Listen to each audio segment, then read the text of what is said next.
étoiles, avec également donc bien sûr le classement par équipe qui donne nous tiendrons au courant au fur et à mesure pour l'instant avec la France.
Alors, on va accueillir dans quelques instants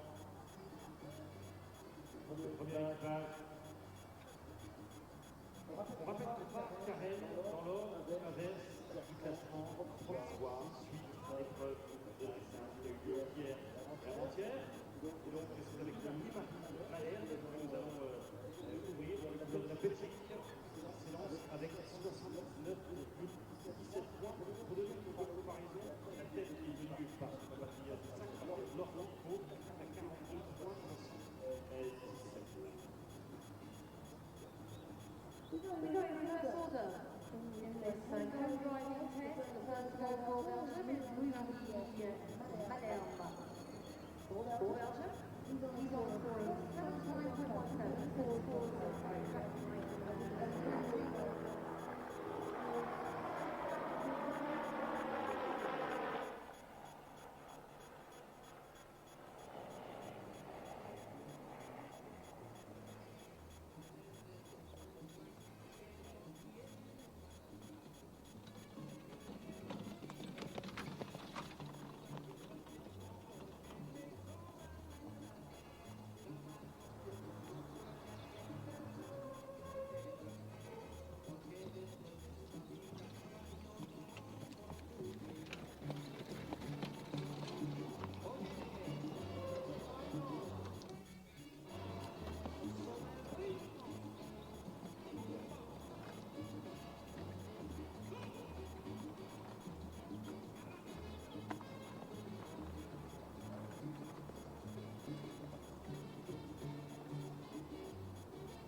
Ligne d'arrivée franchie pour Louis-Marie Malherbe pour les couleurs de la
Good morning and a very warm welcome to the third day of action here at Les Cinq Étoiles de Pau in the south of France. The sun has risen. It's going to be another beautiful day here, and we get straight into the live action for the four-star carriage driving. Single carriage driving and the dressage took place yesterday and Thursday for both the individual and team event, and we see the second horse in, and it is the one of the competitors for France. It is Michel Vinot with his gelding Zorro. And I'm delighted to be welcomed by James Rooney. James will be with me throughout the cone section this morning. The cones, the second section, which will be followed by the marathon, which is the equivalent of the cross-country, the event in cross-country tomorrow out in the park. A very warm welcome to you, James. James is an FEI eventing judge and also a top class carriage driving judge as well. A very good morning, James. Well, we're watching our second competitor, Michel Vaughan. Good morning, Nick. Thank you very much for the introduction.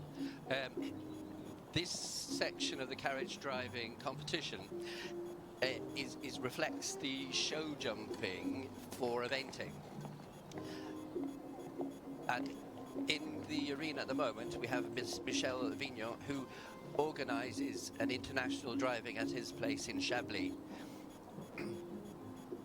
And this competition is run in reverse order of merit after the dressage phase, which happened yesterday and the day before. And interesting to have a quick look at the three-member team positions after the dressage. France leading the way on that point score of 97.57. Germany in second, Netherlands third, Luxembourg fourth, Belgium fifth, Switzerland sixth, Italy in seventh place, Finland in eighth, Spain in ninth place, and Austria in 10th place. So 10 teams have 10 nations have teams here, teams of three, James. Yes, teams of three. Single carriage driving.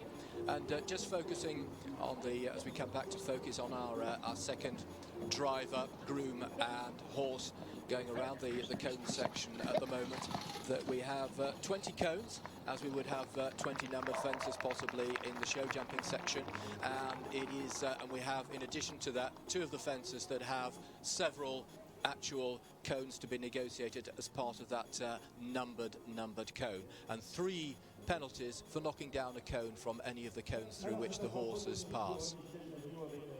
Yes, Nick, that is correct. In this particular cones course, cone number 3 has 4 elements, as does cone number 9, and they're slightly offset to add to the degree of difficulty. And I see Michel just finished a couple of seconds over the time allowed, so incurred a small amount of time penalties. Yeah, so very similar to show jumping and very similar to show jumping and cross-country eventing in that there is an optimum time, there is a time limit allowed, so that time limit, if exceeded, incurring the penalties, as well as the 3 penalties for a cone being knocked off, for a ball, I should say, being knocked off one of the cones. Well, now we move to France, and our third competitor in. And this is Mathis Didier. Mathis bringing forwards the mare Darker with groom Catherine Gattinger on the back there. And all our drivers carrying a groom at the back of the carriage. And the real significance of what is going to be and is evolving into a magnificent single carriage driving competition here at Po is that next year, James, we have the World Championships. So this, not just a pre-runner because it is a marvellous competition itself, but the added significance of the World Championships for single carriage driving here next year at Po. Well, yes, indeed, and it gives all of the contenders a dip in their toes, see how it all runs, see what the surfaces are like, and enjoy the weather.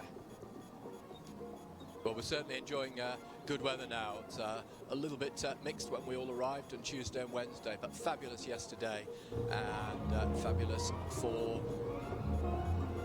cross-country eventing today and for the cones for the carriage, and then for the marathon for the carriage driving tomorrow, and for the show jumping for the eventing. So we're watching we are now watching Didier Mathis with Darker. I see on his results this year he was second in Le Pen au Haras earlier in the year, during the summer, which is a really good result.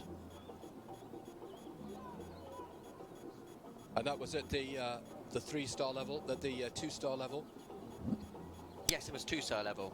Yeah, which counts. And the 4-star is the pinnacle in the FEI status in terms of the top ranking for single carriage driving, James.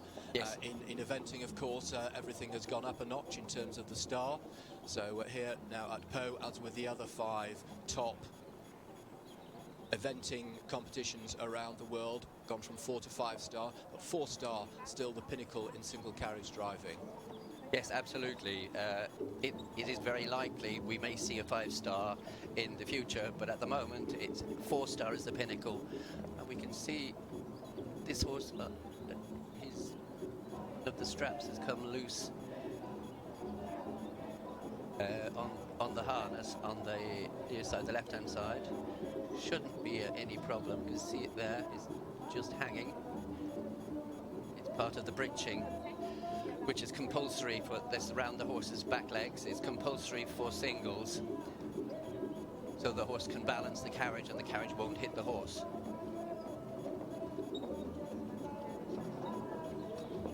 And you've been involved in carriage driving for many years now, James. 12, 13 years. Yeah, with 4 2-horse and a single carriage driving. That's correct. Yeah, and if we, as he leaves the arena, so his carriage will be measured because there are certain dimensions that have to be adhered to. There's a minimum width, minimum track width. So great slow-mo pictures now that we're seeing of Didier Mathis and Catherine Gattinger in the back there with the horse Darker.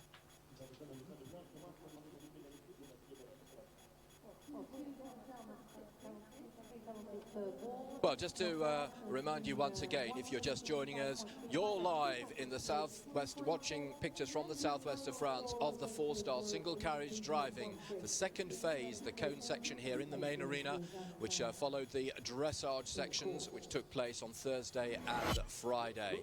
Just a reminder that the standings at the moment in the 3-team in the three-member team competitions. France leading the way with that point score of 97.557. Germany in second place, 100.28. Third place, the Netherlands, 101.7. Fourth place, Luxembourg, 108.9. Belgium in fifth place of the 10th at the moment with 115.51. So as with the dressage in pure dressage or dressage for eventing, we're looking for the lowest scores, the lowest penalty scores as we move forward through the event. And although when I talk about the points, you may think, well, that's a lower score than the competitors behind them. It is because we are looking for the lowest possible penalty score. Well, now Andrea Dobretsberger for Austria with Indicato. And so far we've had our first few competitors have all incurred some slight time penalties. We haven't had a clear round yet. Maybe she can do it. Yeah, can our competitor from Austria, Andrea Dobretsberger with Indicato. And this is a Lipizzaner gelding, a very distinctive shape and colour, very popular in carriage driving, as well as in the Spanish school in Vienna. And because the time is quite tight, you can see she's picking up a canter in order to make these turns and within the time and staying clear.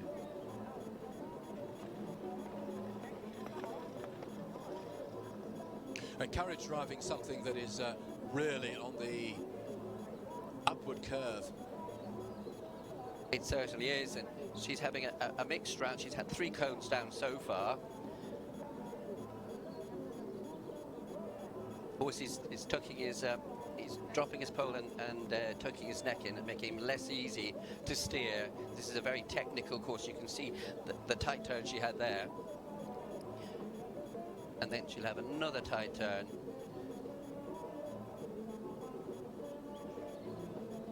Come around to number 16. Then she's a choice of either right or left. There are 2 17s, so she's gone left, quite a tight turn, and then another tight left turn into 18, and then she can crack on to 19 and 20 through the finish, but she's quite slow and incurring time penalties as we speak. Yeah, we could see the penalties that were notched up for knocking the balls off the top of the cones in the bottom right-hand corner of our screen, and as James has said, we can see those time penalties notching up as well. Yes, a little difficult to steer there at times, and hence a couple of balls down, and also not able to keep fluent and within the time.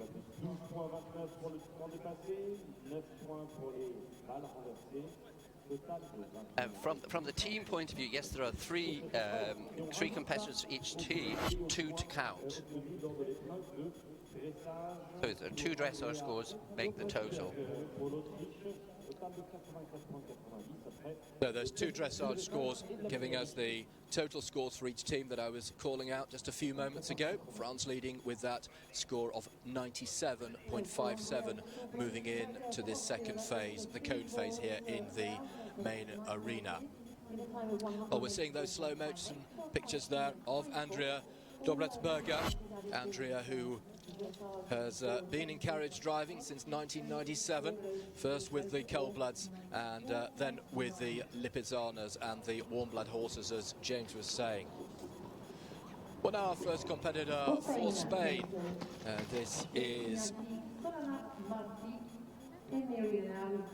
Jose Inacia Sonamarti, bringing forward Dagobert.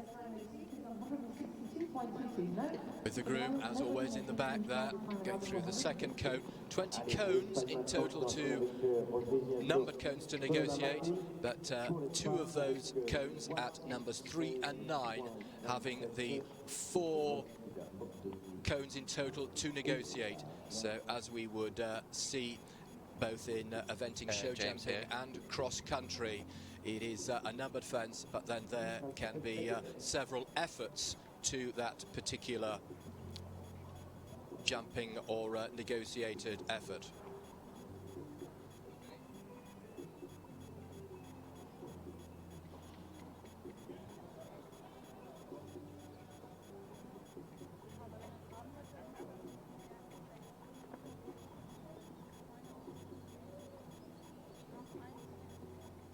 So Spanish champion single horse in 2011, Dagobert, with Jose Ignacio Solana Marti, who has been involved in single horse carriage driving since 2008. Yes, he's a very good record behind him, and a number of international wins in the south of Spain.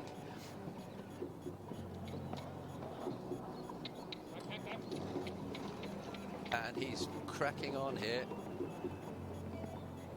One cone down so far, looking quite fast. Yeah, looks to have got a really good forward rhythm.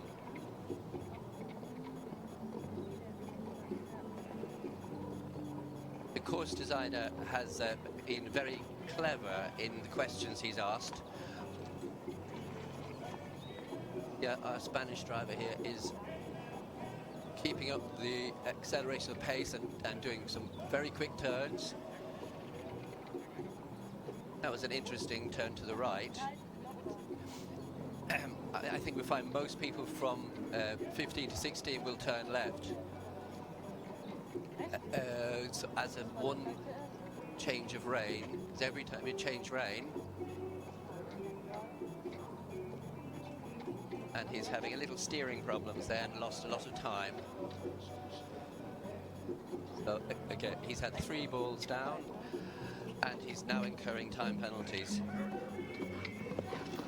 So we can see in the bottom right-hand corner that the penalties for the balls being knocked off the cones are then added immediately. The time penalties are then added immediately to that. Yeah, they're added cone immediately, and they'll carry these scores forward to tomorrow's marathon.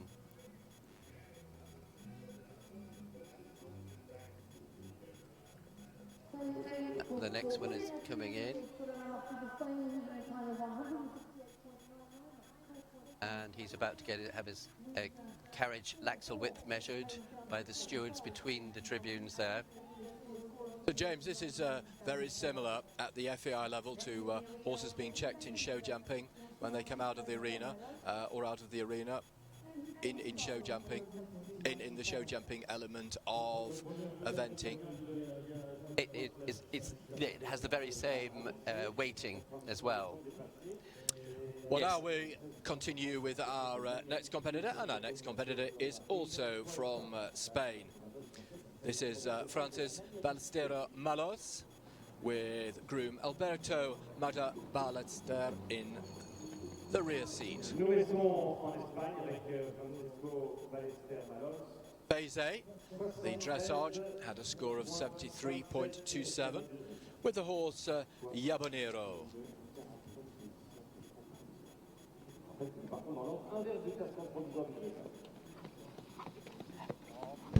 Starting off, a powerful trot. The first couple of cones ask for accuracy and fluency into and away. They're both on a switchback turn, and then number 3 is a four element. It's A, B, C, D, and you can see going through and having to change direction. So that it doesn't allow them to keep up a big pace. They've got to gear back in order to be accurate through it. Very clever building coming around between the 2 cross-country fences, making quite a tight turn. And now we come to an interesting sequence here, 6, 7 and 8. And if you notice, they're all doubles. They, in the driving world, they call them boxers. So it asks for straighter, for longer, and that one there with the, you can see the marks around the cones, that's an extra narrow one.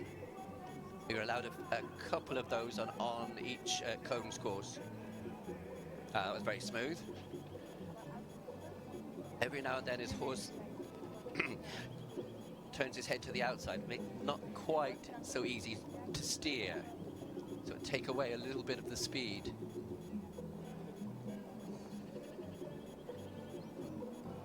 Yeah, James, a true expert in the art and techniques of carriage driving, whether it's four, doubles or single. And James, as the chef d'equipe here of the British contender, there's one single British contender, no team from Britain here this year. Certainly will be for the World Championships, I'm sure, next year. But chef d'equipe and also the trainer of our single competitor from Great Britain as well, who we will see just a little later. Yes, that's correct. Great Britain will be here with a full team next year.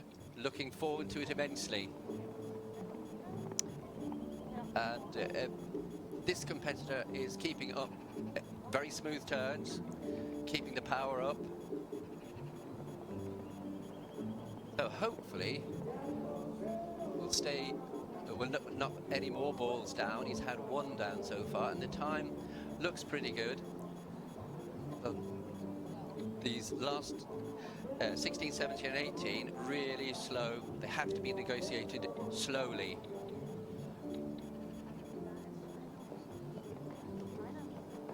And again, he's incurred time penalties. Francis Balsamaras, member of the Spanish team at Saumur in 2012 with a silver. Well, huge round of applause. This very striking grey, James. Yabonero. A very striking grey horse. You can see the power and the ground cover there on his way around. He was just outside the time allowed. Yeah, just a couple of seconds, I think, or a couple of penalties added for the time allowed for exceeding that time limit.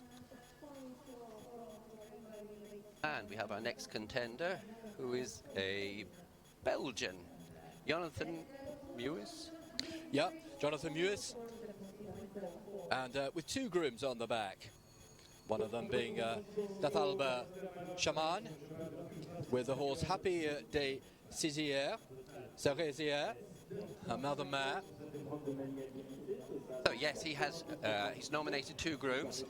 The groom he has on the back here was the groom he had on yesterday in the dressage, and he obviously has a different groom, especially for the marathon. Yeah, one of the absolutely one of those grooms who I mentioned specifically for the marathon. And he's driving a Freiberger mare. You can see very different style, colour, and stature compared to the last few we've seen have been Lipizzanas and Warm Bloods. This is much more stocky and like a traditional cob.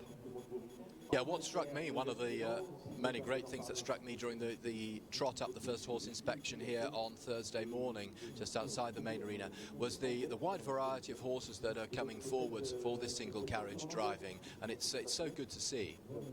Oh, absolutely. There's no particular type. You can see many different breeds, all doing really well. Another interesting factor to carriage driving is you can have an 8-year-old competing against an 80-year-old on equal terms, virtually equal terms. We have a couple of international competitors who are in their 80s.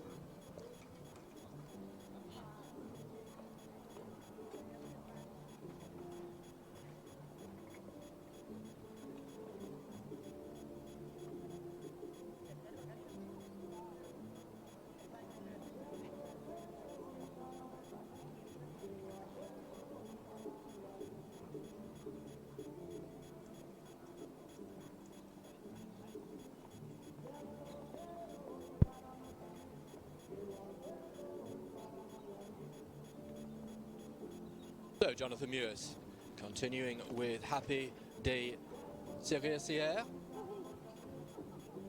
2 cones down so far.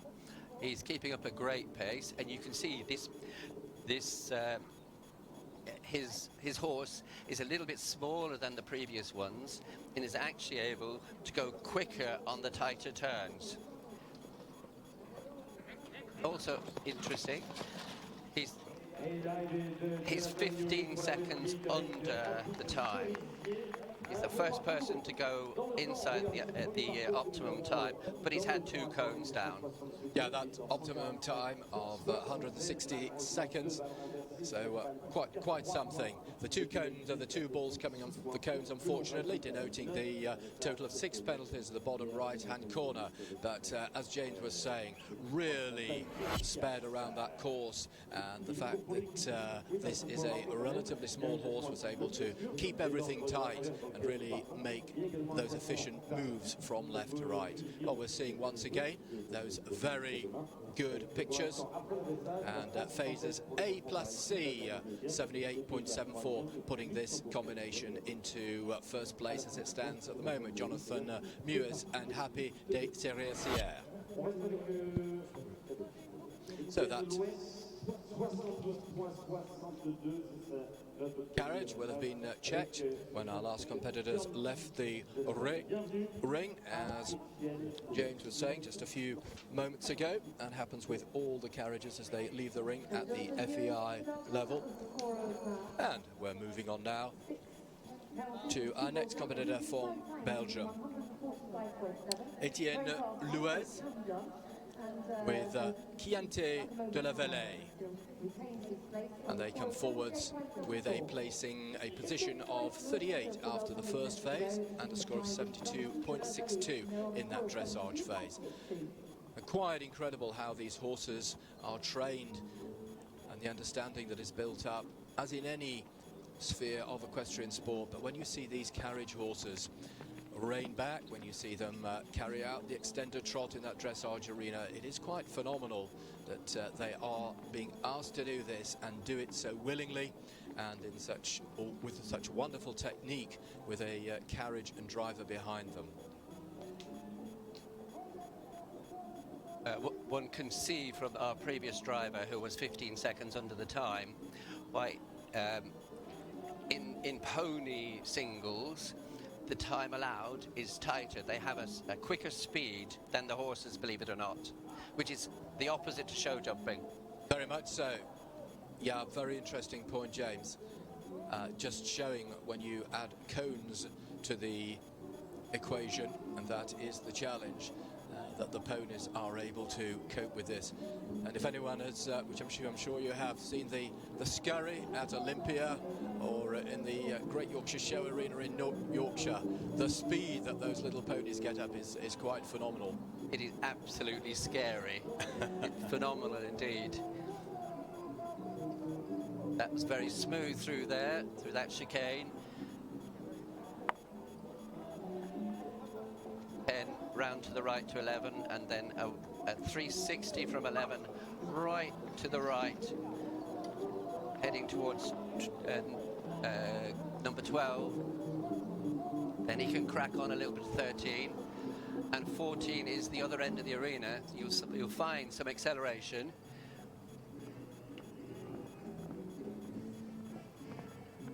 There are 3 different routes to 14. It's a long way from 13 to 14, which is a narrow cone, adding to the questions asked by our clever course designer. And it looks like he's a little bit lost. And as of this year, the person on the back is allowed to speak. Previously they weren't allowed. Now they are allowed to speak and help the driver. They're not allowed to stand up or show any signs, but they are allowed to talk. So occasionally we do get, because it's a long way around and there are a lot of cones there, and he's on his way to 19 and 20. He's already incurring a few time penalties. And plenty of vocal encouragement as well. Great shots, great audio sounds from our driver as the horse's hooves patter through the, or clatter through the finishing flags as our driver's hat comes off for Belgium, Etienne Luez. So we'll wait for that final score to be confirmed and see the ranking for the Belgium combination. Interesting that you were saying, in fact, ranked 6 and with a score of first phase score of 85.28 for Etienne Luez and Chianti de la Vallée. Interesting you were saying about the groom being able to talk this year. That was introduced, I presume, for a safety point of view and also to help general communication and help the driver be quicker and more efficient in what they're doing and make it more exciting. Absolutely, absolutely. We ought to talk about the carriages at some stage too. They are designed on traditional carriages, but have lots of technology applied. Delayed steering and the disc brakes all round, and suspension is, you can see the suspension is really quite sophisticated, but the whole picture is very elegant. Yes, that wonderful balance between continuing the elegance and the ethos of what this is all about, and yet the technical advancements. So this is for France, Benoit Vernet.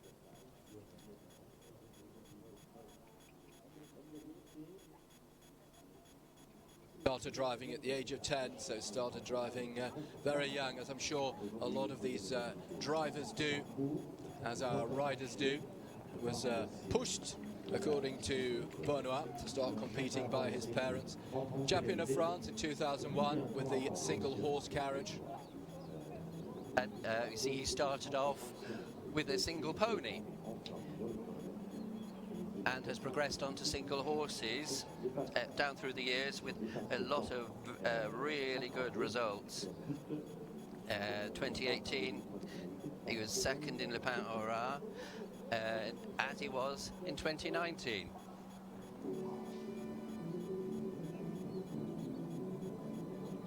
Yeah, just looking down here all the way back to 2015, great results at the international level for Benoit Vernet. Two of those results from this year, as James just called. And he's a little over halfway around, and all the cones are still up. Doesn't look to be quite as fast as some previous competitors. This is the CAIO 4-star HI Single Carriage Driving Championship here at Pau in the southwest of France. If you're just joining us, we're delighted you're with us. It's another fabulous day here in the southwest of France. We are now well underway with the second phase of this 4-star single carriage driving competition. The dressage on Thursday and Friday yesterday. Now the cones phase before the competitors will move to the marathon, the equivalent of the event in cross country out in the park tomorrow morning. And we can see him snaking here from 16, 17 to 18, those tight turns. Now he's cracking on to 19 and 20, and he's taking a chance and hoping to be inside the time and clear. And yes, he is, the first one. Wow, what a round. Yes, fantastic first round. Clear within the time. And it goes to Benoit Vernet for France with his horse Venu du Bois-Ronde. And you can see how happy they both are, the driver and the backstepper.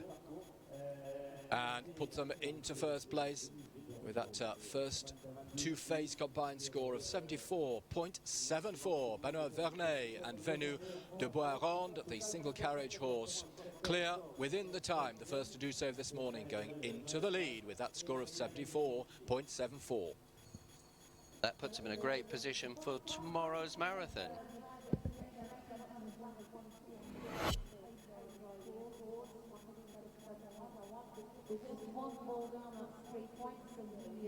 So we continue with France, and it is the extravagantly moving, very striking Desiree de Val-Castel, a single carriage horse, with Richard Fair for France, the driver.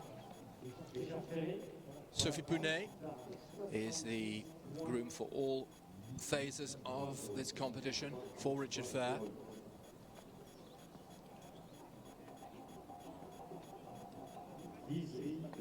Started off quite smoothly, lots of concentration, going between the cross-country jumps there to number 5, quite a tight turn. He's keeping up a good pace around to the Oxers 6, 7 and 8.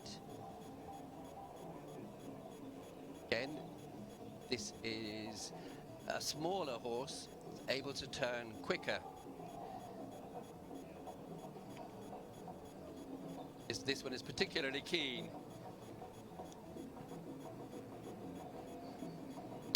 And we see in the past he's competed with a pony pair and was 3rd in Pau here in 2018 with a pony pair. Yes, Pau, synonymous with many things equine, including the carriage driving. One of the great features of Les 5 Étoiles de Pau was, of course, the 4 Étoiles de Pau, but one of the great features of Les 5 Étoiles de Pau was the combination of the top-level eventing, the final, as it is now, 5-star eventing competition in the Northern Hemisphere of the year. Traditionally, that is always the case, and the fabulous 4-star carriage driving. And he's putting up a fair gallop, going from 13 to 14. He's unfortunately had one cone down.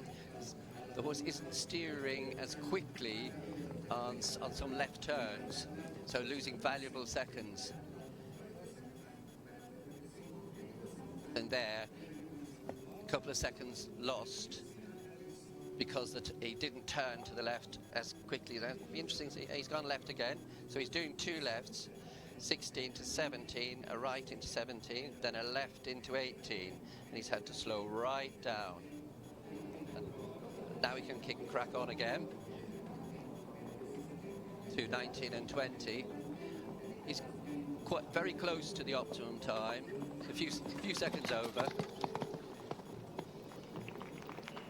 Well, just a few seconds over. Total penalty for this second phase of 5.95 as we wait for the confirmed score to come up. We'll be seeing once again slow-mo pictures of Desiree de Val-Castel and Richard Fair, and a first two-phase score of 76.03, putting them into second place. So good first two-phase score, good position for the French driver, horse and his groom.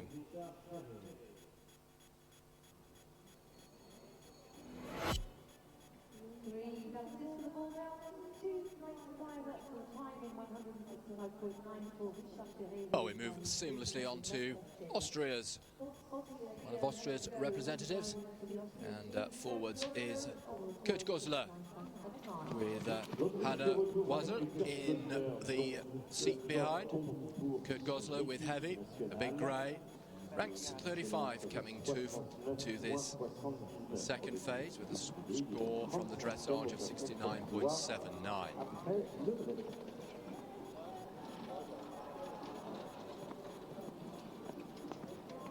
Total of 45 drivers with their horses due to come forwards for this second phase.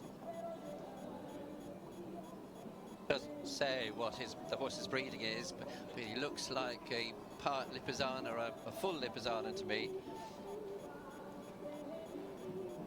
Yes, and we were talking about the Lipizzaners, James, being very popular for the single carriage driving. Very much the traits of the Lipizzaner in this grey. Yes, very much so. Strong coupled, an awful lot of power and good acceleration. Not always easiest to steer.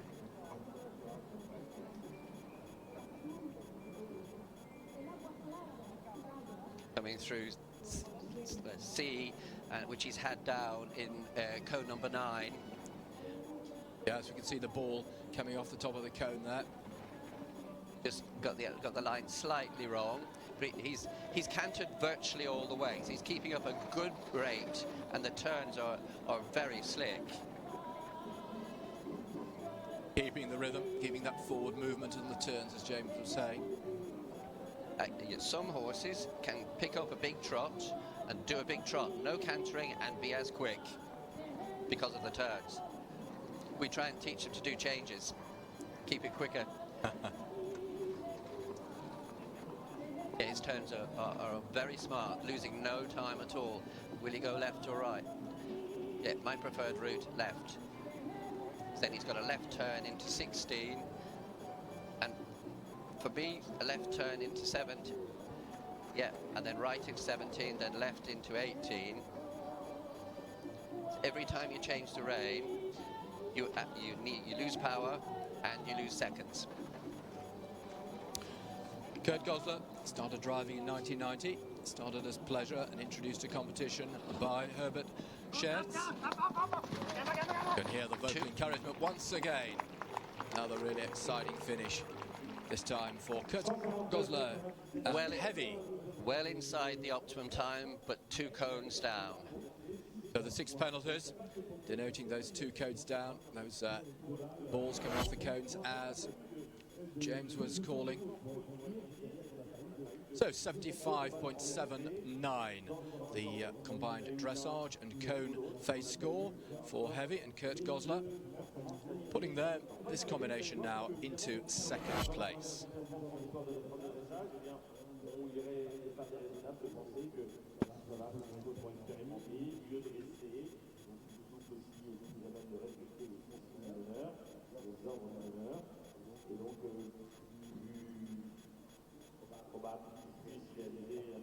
Well, now for Finland. Finland represented with a team here, one of our 10 nations with a 3-member team, and it is Lina Kalalathi with Yudim, the gelding Yudim. First phase score of 69.14. Very long journey down from Finland to the south of France. Hope she's making it worth the trip. Very experienced lady here. She's been driving horse pair, single pony and horse single for the last number of years with a lot of good results. Was 3rd in the CAI, 3-star in Luxembourg this year. And I was 2nd in a 2-star in Finland last year. And I was 2nd in the same 2-star this year. And competed in the World Championships for ponies, 2013 and 16. You can see she's taking it a little bit cautiously compared to a few drivers who've come inside the time. And being slow gets expensive. Hey, Ratikainen in the seat behind.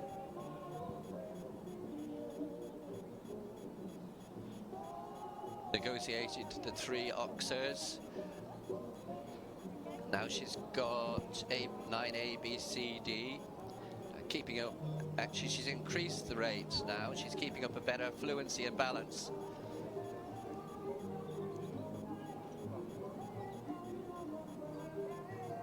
Then right to an oxer in towards the crowd. Then a complete turn back to 12.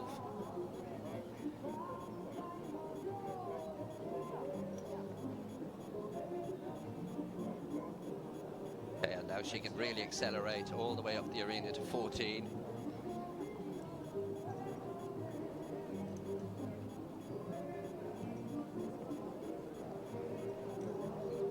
Time is looking pretty good, and she's left all the cones standing so far.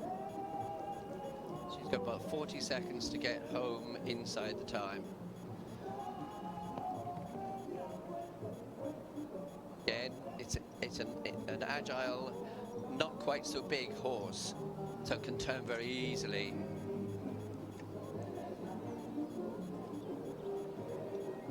Seems to pick up that canter extremely fluidly and crisply and cleanly. Indeed. You can see on the way around there, the way the carriage moves the surface too. She's inside the time, so no penalties incurred. She's a very happy lady. Cheers all round, and the hands waving from the groom, Taija Ratikainen. Wow, what a round for Leena Kallathy for Finland. Both driver, groom, and I'm sure the horse delighted with that. No penalties to add. So we'll just wait for the confirmed score to come up as they walk out of the main arena here in the CAIO 4-star H1 single carriage driving competition. And into the lead they go with a first two-phase score of 69.14. Well, James was saying he hoped very much it was worth their long trip down from Finland. Well, at the moment, it's certainly working out extremely well for them. That really was a super round of cones. And, well, we move to France once again. This is Sébastien Mournier with Chetin du Shenzed. 69.02 with a rank of 33 coming into this second phase.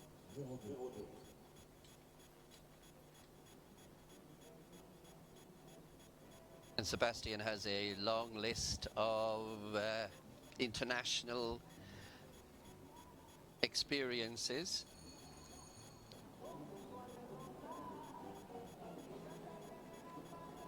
His latest this year has been here in France at a CAI 2-star with a single horse. A 3-star in Czech Republic, he was 10th.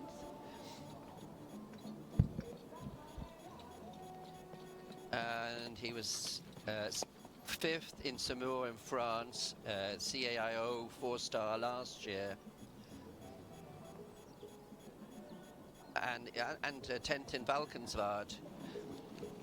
So it doesn't say on our information here, but competing in Valkenswaard is either with a horse team or a horse pair, so not a single. The same for Royal Windsor in the CAO 4-star last year.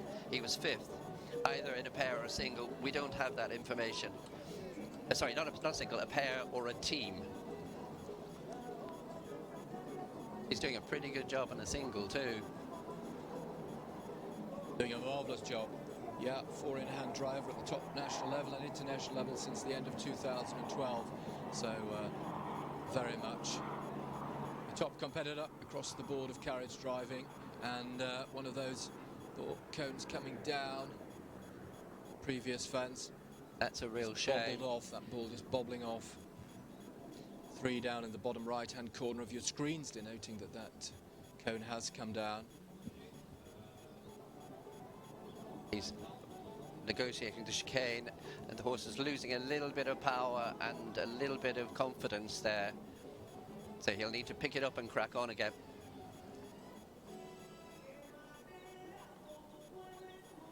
See the marks the carriages are making around this fantastic arena, which is a very, very busy arena. It's a huge experience for these horses. Yeah, he is cracking on, and 13 and all the way up the arena to 14. He needs to gallop a bit more. Yes, it is a lot for these horses, and we were talking in the eventing yesterday. This one of the great equestrian arenas in Europe. A lot to cope with. It is a super arena. There's so much going on. The excitement building, and we can see the crowds building. Yeah, it's a very big atmosphere. Right, 1 cone down. He's turning right into 17. 3 more to go. Not always quite confident, so the drivers had to gear down to negotiate that. Now he needs to accelerate through 19 and 20. Time is good, and 2 down. Time good, 2 down, so 6 penalties. It's a philosophical nod. Hat raised, but yeah, philosophical. That certainly sums up the situation. But the horse perhaps getting some of its confidence back there towards the end. James, and we just wait for the confirmed score to come up. Sébastien Muret and Chetin de Chêne Z ranked number 3, in fact 75.02. It was interesting just watching that horse. We see the slow motion pictures at points where you said that perhaps there was a little bit of confidence going. You could see the horse dip its head and the leg come out to the side. And a little bit of hesitation, all of which is costly from a steering point of view and a time point of view. Interesting you were saying about the trot. You could really see when that horse trotted, it did cover the ground. Yeah, some of them really can cover the ground. Well, now to Luxembourg, and it is Maureen Thibault, Macor.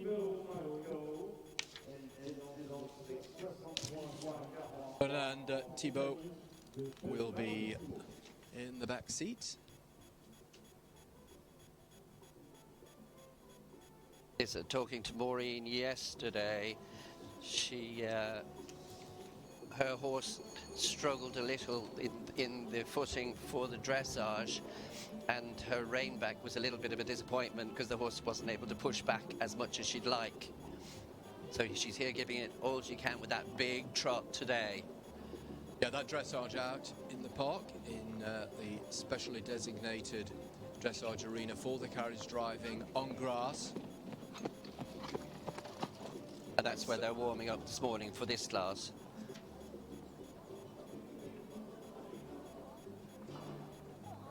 Maureen is a very experienced driver for Luxembourg. He's been driving internationally since at least 2012. And Maureen initially a dressage rider.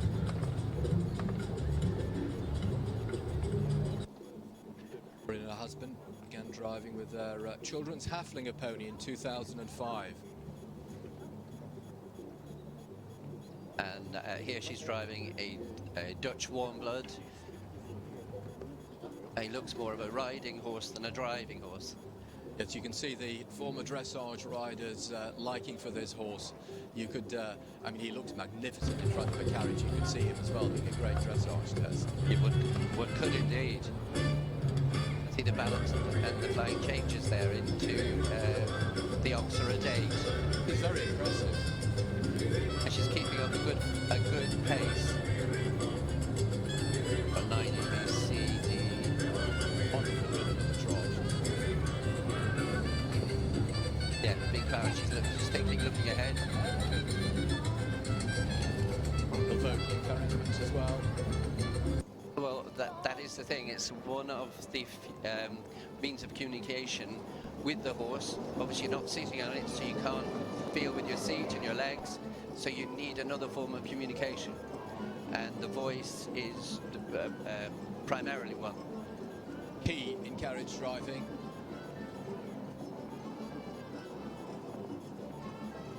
Yeah, Maureen is keeping up a really good rate. See how balanced he is, changed, and comes around that turn and keeps the power going. It's a good round so far. Yeah, unfortunately the 2 down, but hugely impressed with the rhythm and flow. The canter and the trot. Yeah, she'll slow down for this very technical, and she's turning right and then left and then right again for 16, 17 and 18. Sometimes a horse's turn better one way than the other. And most people have gone left, right, left. And she's nicely within the time, but sadly 2 down for 6 penalties. Oh, well-deserved applause for Maureen Thibault-Macor. Valentino is the warm blood horse pulling the carriage. Well, a real treat seeing this Dutch warm blood in slow motion. And ranking 2, 74.43. with those 6 penalties, those 2 cones down, but still good enough for rank 2 at the moment after they complete their first 2 phases. I think Maureen was very happy with that. Looked very happy, and so she should be.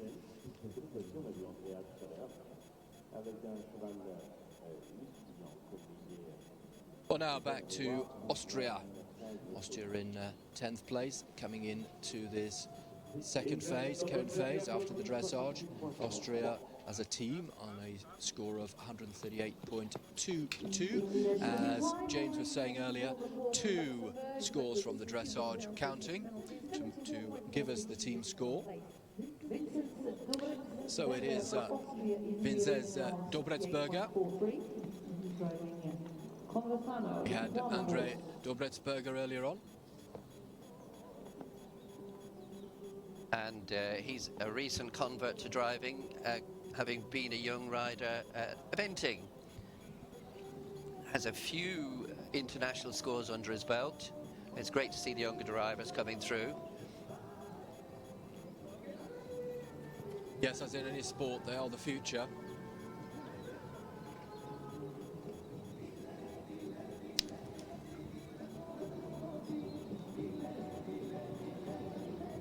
Fluent so far, just gearing back a little bit to negotiate the trio of Oxers.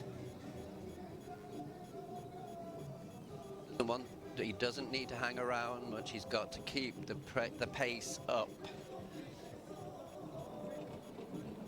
Yeah, this looks like a Lipizzaner, which coming from Austria would make sense, wouldn't it? Oh, he's missed on that one and turned it upside down.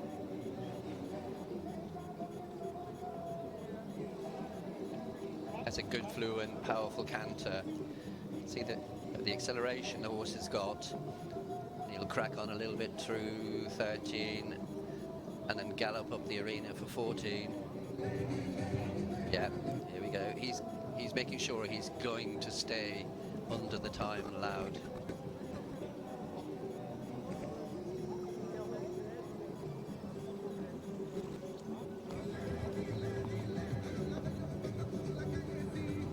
Fine. With the younger drivers, they're really quite on the marathon. Not quite gung-ho, but they really move forward. They move forward on the marathon. They go for it. Yeah. And there are limitations with everything, but you can see that, can't you? That the younger drivers will, as every level steps up all the time, increasingly we talk about the technology in the carriages. You can see that as the younger drivers coming through, wanting to, within capabilities, increase that speed all the time. Indeed, and he's timed that really well. Just over 1 second inside the time. 1 cone down, I think he'd be very happy with that. Yeah, there was a little shake of the head there, but that was a good round, just the 3, as James was saying. It was a good round.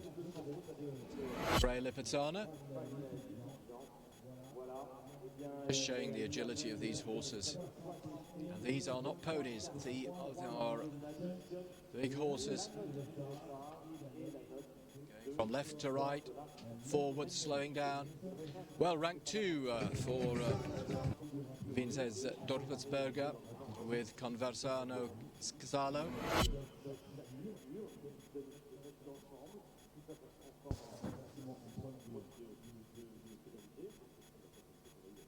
So the turn of Spain once again. And the horse is Argentino, and brought forward by driver Marcelo Torsilas. Marcelo Torsilas for Spain with Argentino.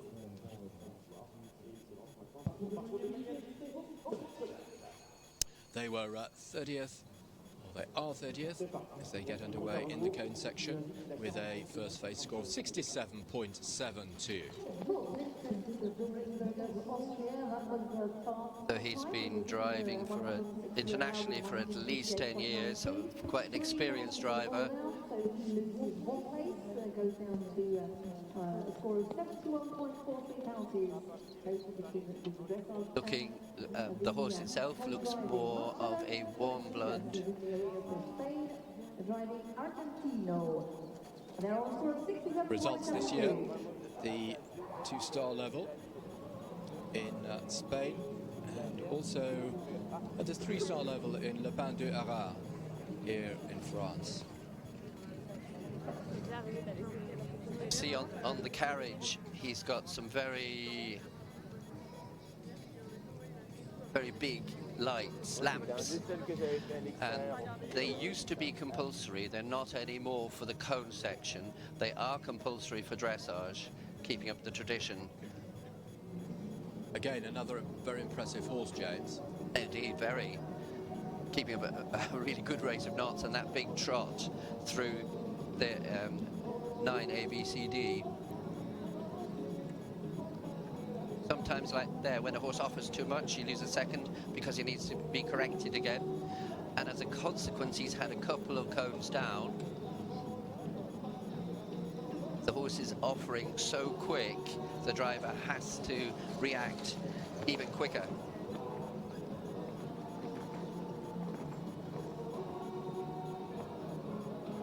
Number 12, a narrower fence. Now he through 13 and accelerate again.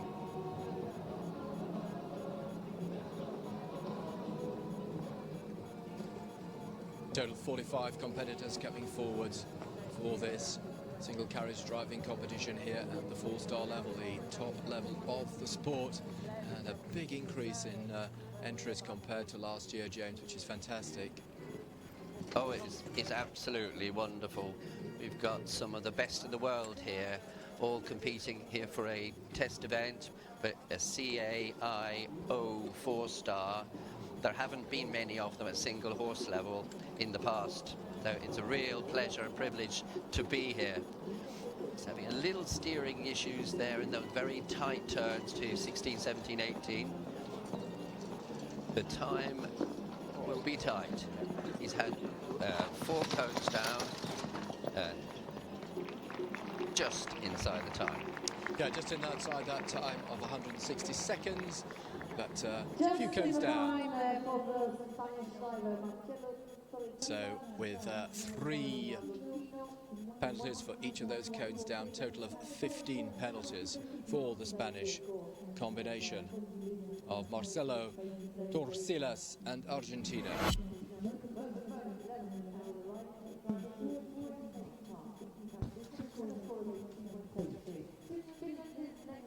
Well, now back to Finland, but before we do that, it is a rank of 11th place for Marcelo Torsilas and Argentino. Phases 1 and 2 now complete. Yes, it'll be all to play for tomorrow for all of these drivers. Really exciting day tomorrow. Yeah, the marathon out there in the park, and James will be joining me again. We'll be bringing you all the action of that marathon, as it's called.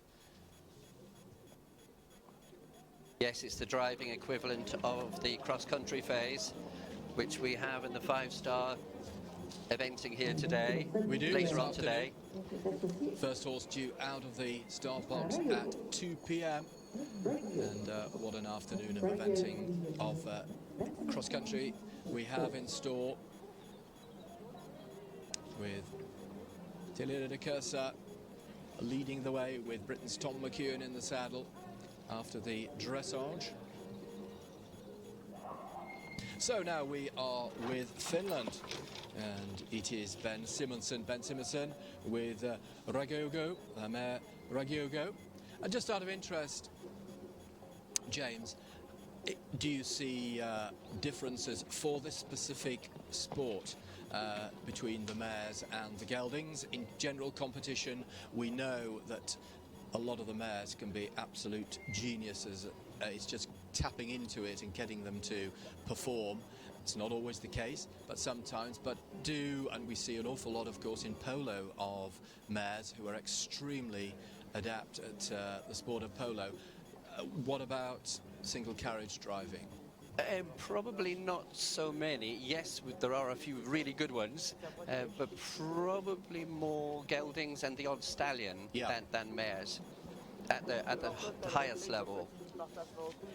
And we have a stallion here this weekend. Yeah, there are a number of stallions competing here this weekend. Yeah. A couple of Lipizzaner ones I saw at the horse inspection on Wednesday. And also the Cremello. Thursday.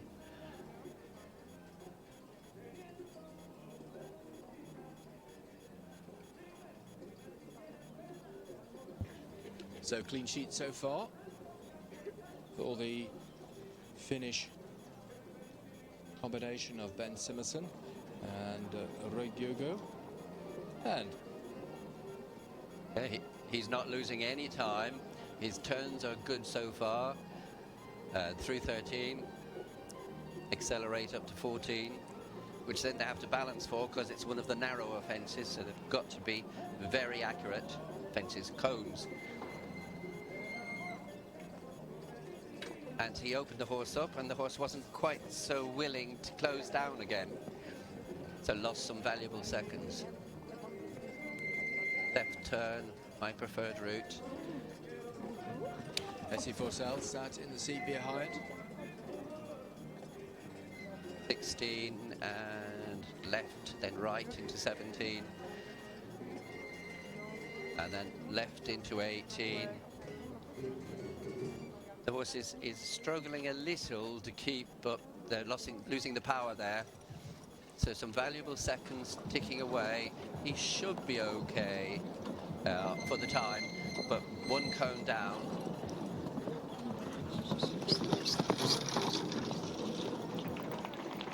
The second over the time. So the 3 penalties for the cone down and a second over.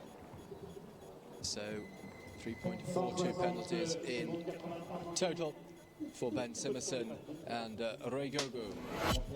A gentleman who was introduced to carriage driving by his father in Finland back in '87, and a family who breed a number of different horses. So rank number 2. So these positions at the top changing on a regular basis. Position number 2 after the first 2 phases for Ben Simerson. Now Italy, and Matteo Cremella brings forward Cavoro, pulling the single carriage. Started driving when he was 18. Matteo Cremella, introduced to carriage driving by Cristiano Chividi of the Torpapa driving team, and winner of the Marathon CAI 3-star this year in 2018. Matteo shares this passion of driving with his girlfriend, who is his groom, Giorgia Nilesi. See, this horse has a really big action, picks his knees up and really strides forward. The driver will be endeavouring to keep him on a straight line. See, the horse is offering this way, that way, this way. Very high stepping, isn't he? Yes, and losing a little bit of time because of that. That was interesting. He got inside the jumps there. The first person I've noticed to do that, because those jumps are quite scary for a driving horse.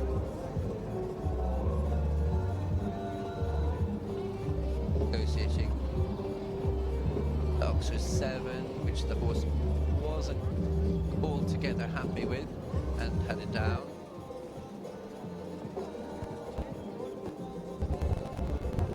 He's a big stepping horse. He's not always completely listening. He's a bit excited sometimes.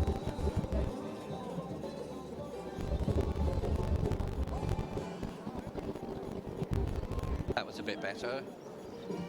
So one cone down, he'll be aiming not to have any more down.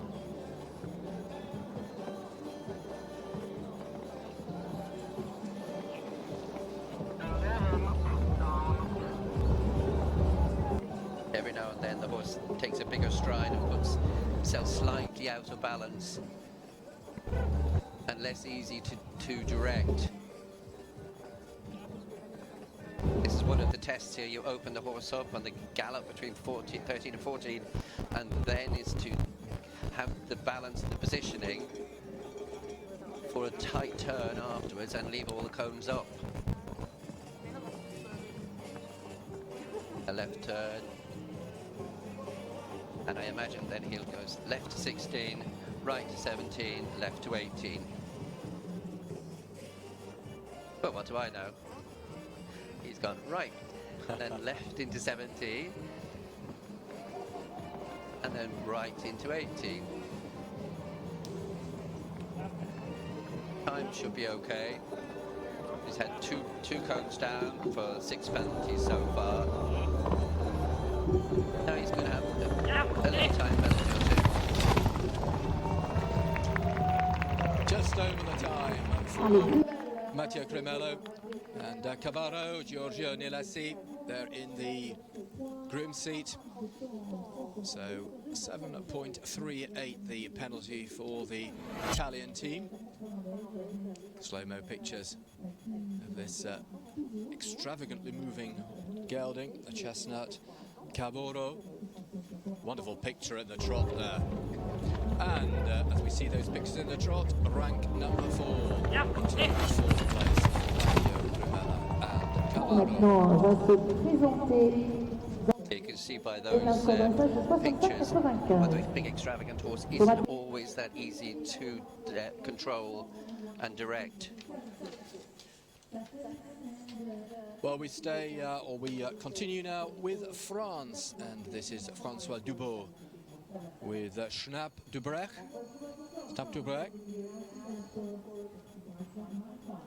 And like some others, she has a special groom for the marathon.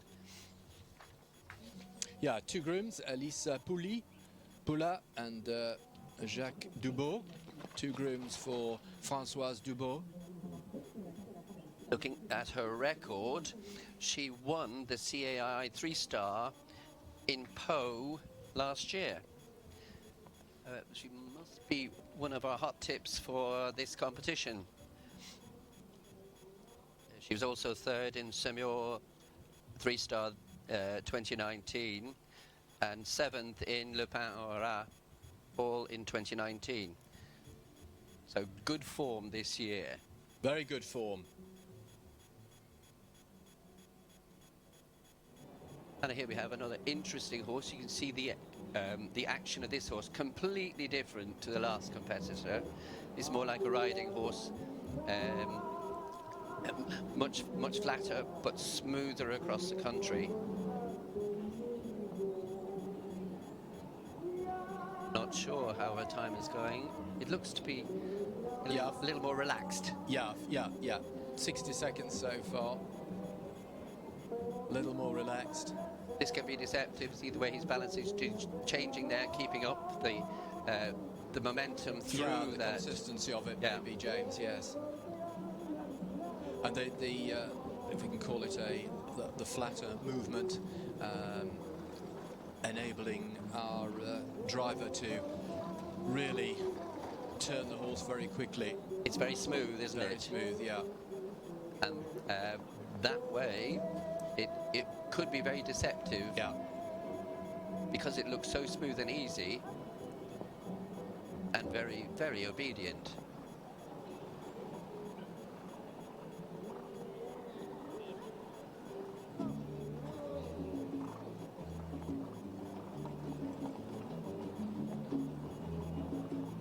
This horse has kept the canter all the way around and has been extremely fluent and obedient in these tight turns coming up here.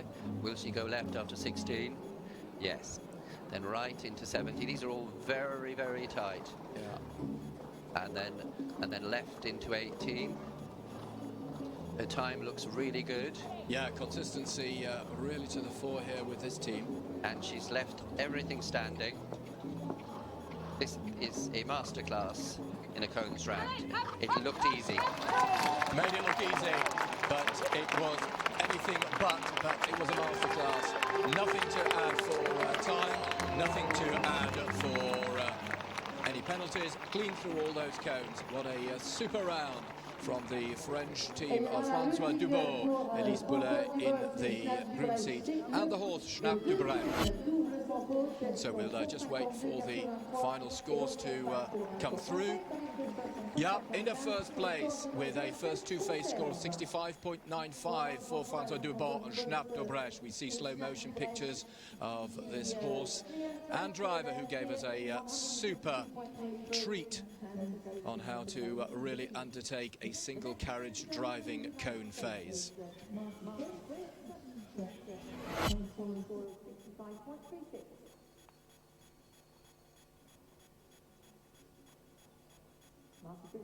Housed by Legacy. Les États-Unis sont maintenant en piste. Les États-Unis avec Marcy Quist qui mène un cheval qui s'appelle Housed by Legacy et avec un score de 65-36.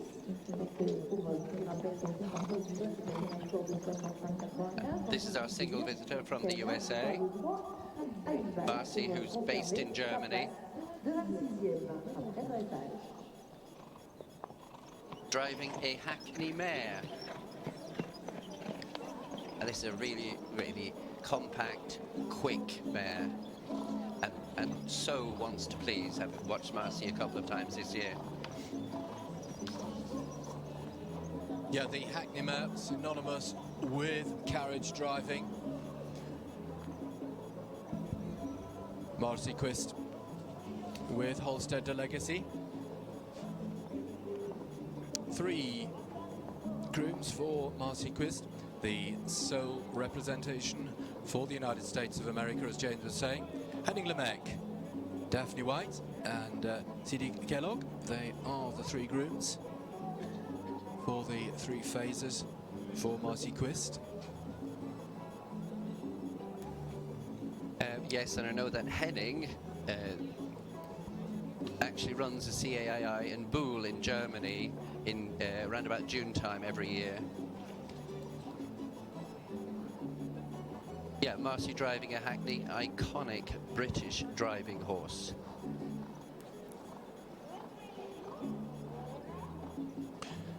Marcy Quist started driving in 2009, went from eventing to driving.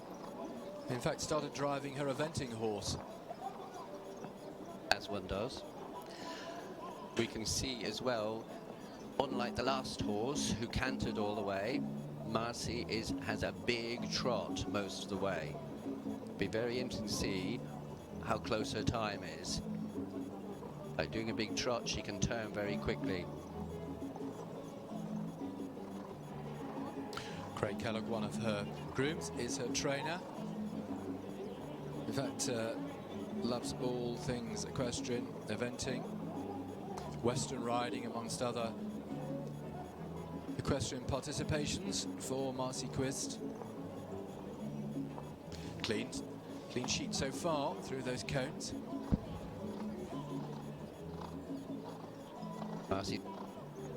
Marcy's doing a very good job here. Just overshot that turn and had to swing back again, so lost a valuable second or two. She's clear on the cone so far. She's going to have a couple of time penalties. A great verbal encouragement there for Marcy Quist for Holstead Legacy. Couple of time penalties clean through the cones, but a couple of time penalties, as James was saying, for the American contender who lives in Germany, originally from North Carolina in the United States of America. A first two-phase score of 67.63 and into second place for Marcy Quist and Holstead Legacy for the United States of America. I think she'll be very pleased with that. Yeah, super cone phase for Hackney.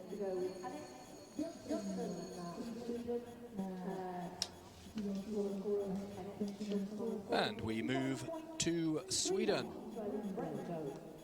And it is Annette Jonsson with Brendo, Jenny Ibsen in the seat behind. Annette Jonsson looking extremely smart in her outfit this morning. And looking at her information here, she's had a busy few years with 3 CAIs in 2017, 8 or 9 in 2018, and 10 this year so far. One of her best results being in Exlu in the Netherlands, where she was 5th earlier on this year in March. Well, another very striking horse, the Gelding Brendo. And yes, KWPN, he looks like a Dutch driving horse, yeah, Gelderlander type. With those white leg bandage protectors. It's it's a really good picture, isn't it? Wonderful picture, absolutely, first class. Annette Jonsson, who saw a competition, a driving competition, thought it was fun, and no better way to get into a sport than that. Formerly active as an endurance rider. Oh, that's very interesting. You notice this horse, because he's a big mover, the turns aren't quite so easy. He's got to go a little bit further around to make the turns. So then he has to crack on in between to make sure he can get inside the time. And sometimes these horses, when they canter, don't actually cover as much ground as a big trot.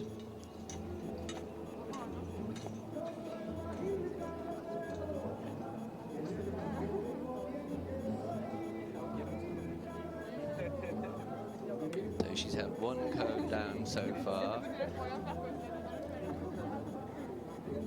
Keeping up a good rate of knots in the canter.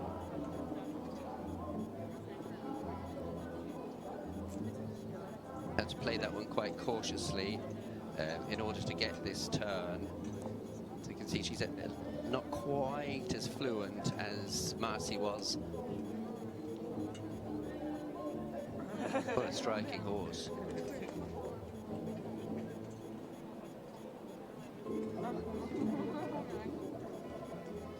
And left to 17, having to sweep around a little bit more because the horse is so big.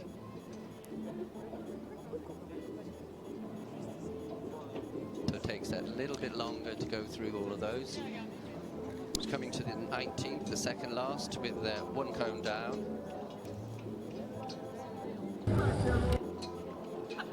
And just a few seconds over.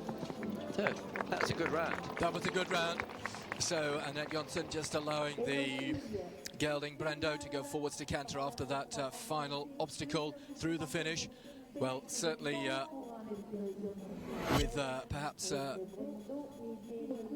relaxation, Annette then blowing and saying we've completed our second phase. And it is a phase that sees them in 5th place with a first 2 phase score of 70.88. Great slow motion pictures of another stunning horse in this single carriage competition, this CAIO 4-star H1 here at Les 5 Étoiles de Pau in the southwest of France. And if you are joining us, a very warm welcome from wherever you are in the globe. It's another stunningly bright day here at Pau, and you're watching all the live action from the second phase of the single carriage driving competition. Over 40 competitors forwards, and it is a superb event in its own right over the 4 days, but very much a forerunner for the single horse drive championships, carriage driving championships to be held here at Pau in 2020. And we continue at 2 o'clock. Well, that's when the actual action starts again in terms of the first horse out of the start box for the 5-star eventing here at Pau after the dressage on Thursday and Friday. And we'll be bringing all the action this afternoon. Live coverage starts before 2, but the first horse due out of the start box for Pierre Michelet's 5-star track across the country at 2 p.m. And she's just coming to the 3rd cone, which is A, B, C, D. So this is Switzerland's Katia Monnier-Marais. Marais Cyril in the groom's seat. The gelding Gregor is the chestnut pulling the carriage. a little bit startled there going to 5, which is in between the 2 cross-country jumps. He came out of there quite energetically. So now the drivers can get him back into confident and listening to her and still keep the pressure and the pace up. Katie's family bred Swiss horses. Her father started driving in 1994.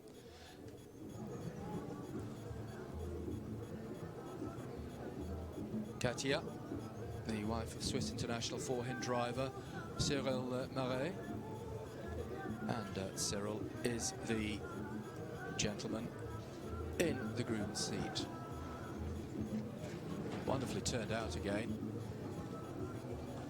So the Ox are at 11, through that hard right turn to 12, and then she'll start to accelerate through 13 and 14.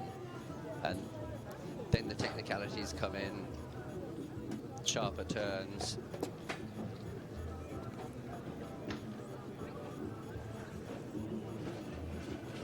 Now she's got to settle a horse back, go straight through, then a hard left to 15, and I imagine a hard left to 16. The occasional person's turned right. Taking a very long way round. Valuable seconds ticking away there. Then left to 17. Right to 18. And then left into 18. Time, she's just a little bit slower. She's going to have time penalties. Left all the cones standing so far. Yeah, optimum time of 160. So we are into time faults, time penalties. But leaving all those cones standing, 5.47 penalties for this second phase. Again, wonderfully turned out, both driver and groom. Well, these slow motion pictures now as we await the final score, the final two, or the first two-phase score before we move to the marathon tomorrow. 70.54, giving a ranking of 5th place. Into 5th for the Swiss team of Gregor, with Katia Monnier-Marais as the driver.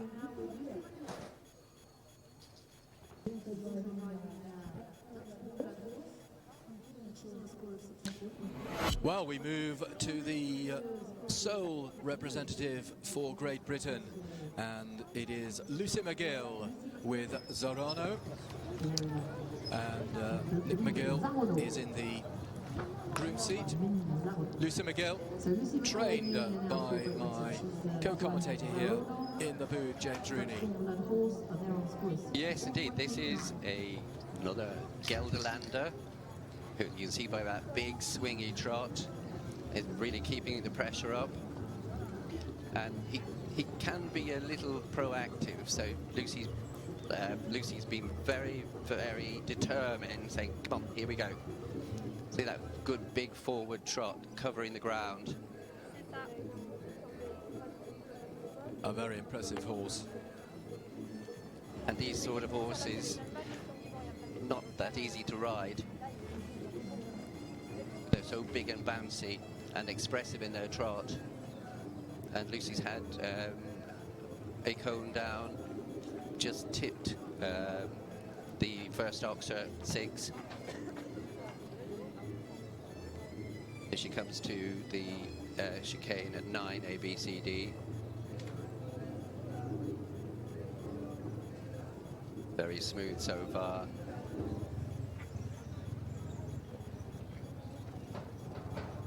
This horse is so willing. He just wants, you say go, he says where and how fast. The horse is very much on side with the driver or the rider in the ridden sports. That's what you need, that's what you want. And they really love it. They love this sport. Eventing and carriage driving. So Lucy's had another one down on her way to 15. So very good smooth turn back. And a hard left into 16. And Lucy also riding at the intermediate, at the medium level. With this horse. Yes, he does. With He does this ridden horse. dressage. Yep. Yep. He's learning. So he's going up the grades. He's at medium, so he goes sideways. We don't want him to in this, but that just shows the adaptability, doesn't it? When you've got a horse on the side that can compete at the very top level of carriage driving and yet perform medium dressage at the saddle, that is quite something.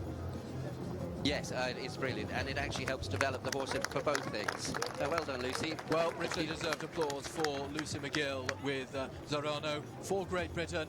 Those penalties of 10.94 with the cone down and the time of just over 9 seconds over the optimum time. I believe we have a short break here while they address the arena. Yep, a short break. So the scores will be coming up shortly, but it is a placing of a rank of 13 after the first 2 phases for Lucy McGill and Zorano. And you were saying you'll be pleased with that cone phase. Yes, yeah, overall, a little disappointing having 2 down, but overall, yeah, she'll be pleased with that. So we'll be bringing you the standings as they are very shortly. Well, we're seeing shots of the crowd that is growing all the time here in the tremendous sunshine on the 3rd day of Les 5 Étoiles Depot competition. And we had great crowds yesterday afternoon for the 2nd day of dressage around the main arena and in the grandstands. And here we are. This is the standing as it is at the moment for the CAIO 4-star single carriage driving. François Dubois and Charles Debrecht lead the way with 65.95. Marie Quist for the United States in 67.63. Lina Kalati for Finland, 69.14. Ben Simonson for Finland with 69.85. Katia Monnier-Marais for Switzerland with 70.54. Annette Jonsson for Sweden, 70.88. Vinus Dobretsberger for Austria, 71.43. And with 73.57, Mattia Rimella for Italy in 8th place.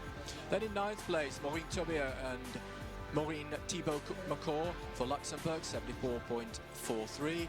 Bernard Vernet for France, 74.74. Sébastien Moret for France with 75.02 in 11th place.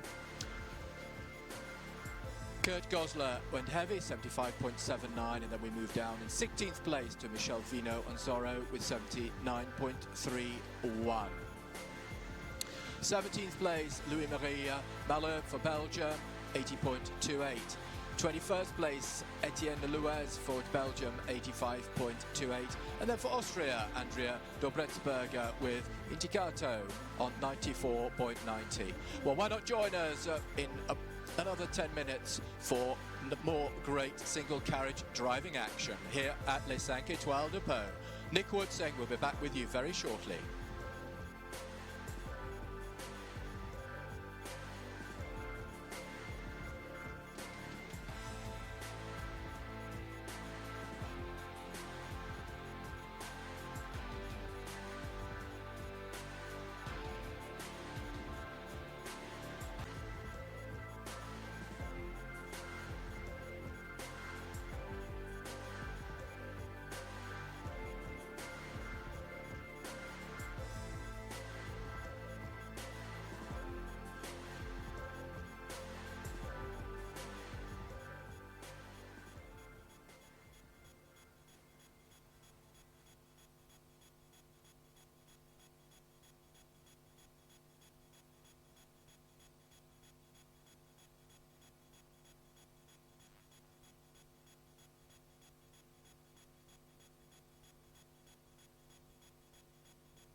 cette compétition de maniabilité rentre en piste pour l'Allemagne et pour l'équipe allemande de Jessica Wachter.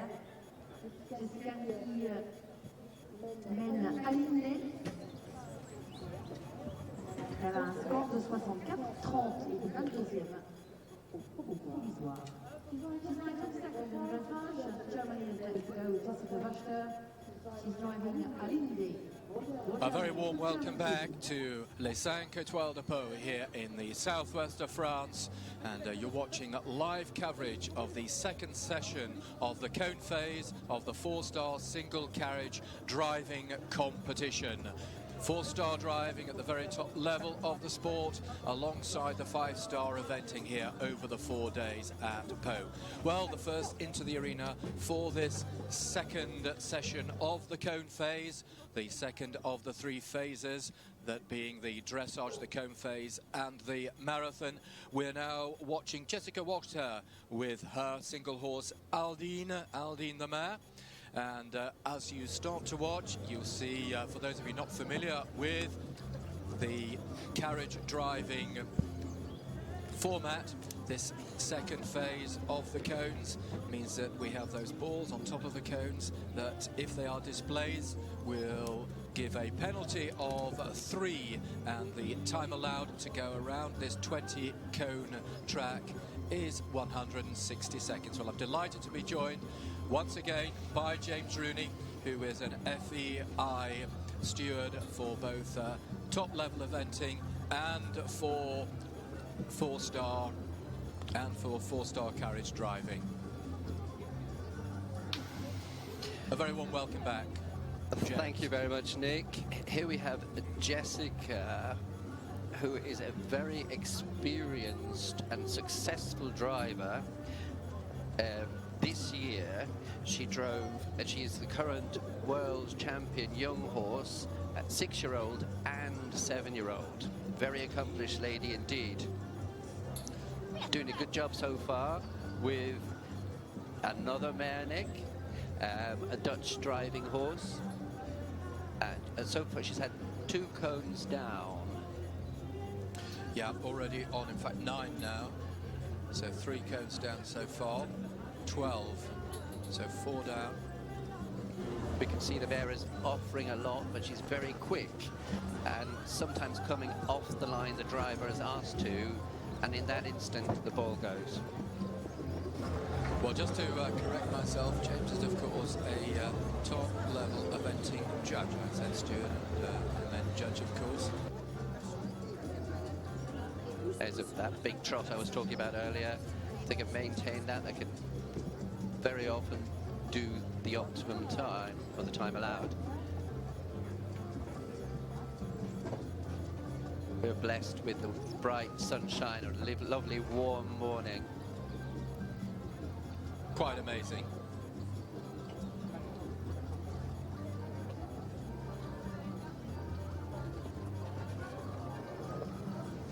Though she's into a few penalties.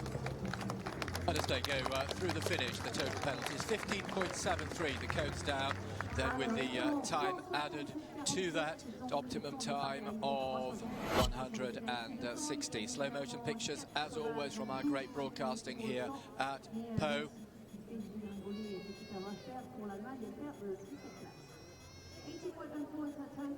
That's 167.47 seconds, 3.74 time fault.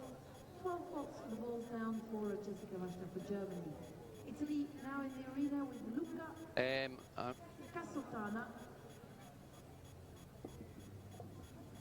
And he's driving short, 63.42. L'Italien qui est en piste maintenant.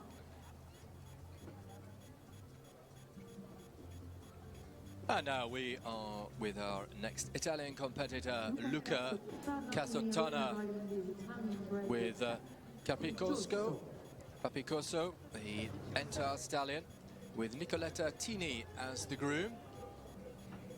And as we were saying during the first phase, our drivers can actually have a different groom for the different phases. This is the second phase, the cone phase, but Nicoletta Tini is the designated groom for the 3 phases for Luca Casotana for Italy.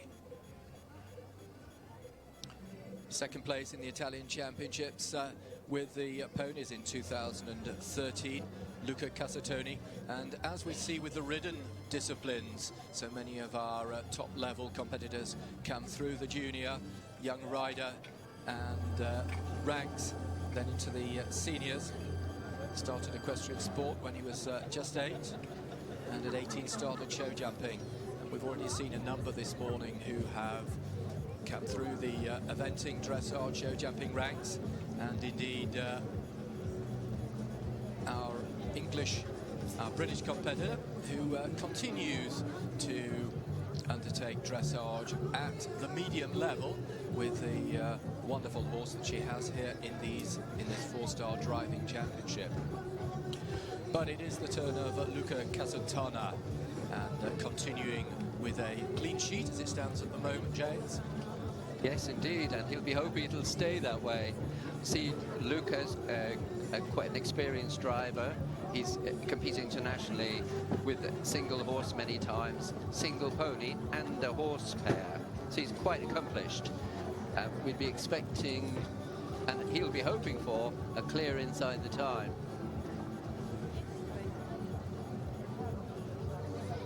And he's more than halfway round. It's a gallop down towards 14, and he's had 12 down, which is disappointing for him. Yeah. Quite a small horse. He's very nimble turning. A little Tremolo stallion. Those very distinctive pale eyes, those blue eyes, very distinctive during the first horse inspection on Thursday morning. Yes, one of the many breeds that we have in the carriage driving. Much more varied than eventing in general. Yeah, particularly at the top level, James. Yes, for certain, because for horses we don't need a huge height. In fact, a big horse can be a disadvantage for turning the obstacles and the cones. Well inside the time, just one cone down. Yes, Luca says, let's go to the little stallion, and off he goes, dots through those finishing flags. And we see so many of our competitors this morning verbally encouraging their horses forwards to gain every 10th of a second before those finishing flags and into second place. And once again we see the podium places changing quite rapidly. Phases A and C, 66.42, the first two phase combined score for the Italian combination, driver and horse combination, putting them into second place. So Capricoso into second at the moment. Slow motion pictures presented to us for each of the single carriage horses in this second cone phase. Well, now we return to France, home ground for Magali Elieu with Atomo, Camille Lamonaire and Benjamin Ayot are the two grooms that Magali has with her this weekend. And just looking at the team scores before we came into the second phase cone, and after the dressage phases that took place out in the park during the first 2 days of competition here at Les 5 Étoiles de Pau, France were leading with a ranking of 97.57. Germany second, Netherlands third, Luxembourg fourth, then Belgium, Switzerland, Italy, Finland, Spain and Austria. Those are the 10 nations who have a 3-member team representation here at Les 5 Étoiles de Pau. And two scores from each of those 3 members of each team that gave us the points for the dressage team standings after that first phase. So, well away, and the cone down for the French team, for the French combination. And Magali, we were talking about different breeds. Here's another breed, a Lusitano from Portugal. These also are extremely good carriage driving horses, as well as ridden dressage. And Magali's husband is one of the most successful four-in-hand French drivers, Benjamin Caio, who I'm sure is watching from somewhere. Yes, the connections always watching on, and we've seen great applause and enthusiasm from the connections and the wider crowd here at Les 5 Étoiles de Pau for this cone phase of the carriage driving this morning. And the absolute delight yesterday afternoon of the connections during the dressage phase for the five-star eventing. This Lusitano, by their build, they're much more short-coupled than the KWPN Gelderlander types, so able to turn really quickly and stay balanced, and then keep everything a little bit faster. We see a shot there, James, of the next horse due to come in, just warming up at the side. Interesting that obviously they have a larger warm-up area, but then the next horse in there at the side of the arena. Yes, just beside the arena is the next one ready to go in to keep everything fluent and smooth. Moving on. The stewards do a great job here, keeping it all flowing. So it is 5.95 penalties to add to the first phase score for Magali Ayo and Atomo, and it puts them into fourth place. So 68.9 phases A and C, 68.9 the first two phases, the dressage and the cones, before moving towards the marathon, as it's called, in carriage driving tomorrow out in the park here at Pau. Okay, you guys into fourth place. This is three places there with Atomo with one ball down, three penalties, 2 Voilà, donc ouais, c'était dur, mais super, le cheval super. Bon, tant mieux. En tout cas, félicitations et bonne chance pour demain le marathon. So it was the first 4 stars for Magali Ayo, but she found the cones course very difficult, but she is happy with what she's done. So we wish her good luck for tomorrow. And a member of the French team that won the silver medal. They were ranked, or they are ranked 19, coming into this second phase with a score of 62.53 during the dressage. Started driving when he was 11 years old, Jean-Michel Olive, again another young starter, as so many is often the case in equestrian disciplines, introduced by his father who drove a pony pair. And his mentor became Maurice Perret, a former international driving judge. Jean-Michel is well known for his speed on the marathon. A very, very quick driver. And I think, particularly here at Pau, on the flat galloping tracks designed by Pierre Michelet, the same for the French riders, particularly here at France in the cross-country for the eventing. And the French really do like to cover the ground wherever they are in the world, out cross-country. They do. The French thrive on speed, don't they? They do.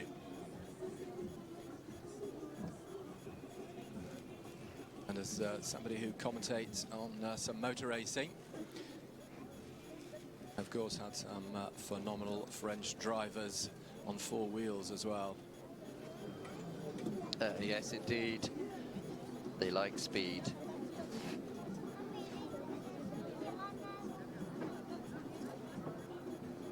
So as we can see, he's left.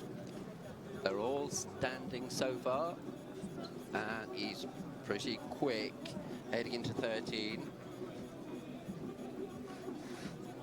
Watch the acceleration here. Fluent, but sharp and crisp. And see the changes there, stayed balanced, didn't lose any time. And round the corner, cantering, almost like a big canter working pirouette, keeping the power. And yeah, magnificent. Absolutely super. Almost like a pure dressage horse doing that flying change across the centre line in a test. And you can see the driver concentrating in the next one. The horse is so connected that it's really smooth and fluent and ready to pull through on a tight circle or a tight corner. And again, this is a horse that doesn't have a huge knee action, but covers the ground. He's one cone down, but nearly 10 seconds under the time, and he didn't look that fast. Well, it is in fact 6 penalties, so a couple of cones, but well within the time. Very unfortunate, because the way I saw it, that was quite superb in terms of the acceleration, deceleration, the change of legs, the horse's legs, so fluent and crisp. Wonderful to watch. Sunahari for France, pulling the carriage driven by Jean-Michel Olive. Yeah, so he'll be a little bit disappointed with having the 2 down. He's really competitive. Yeah, and a score that puts them into fourth place. Yeah, you can see why they would certainly have a little bit of disappointment with that.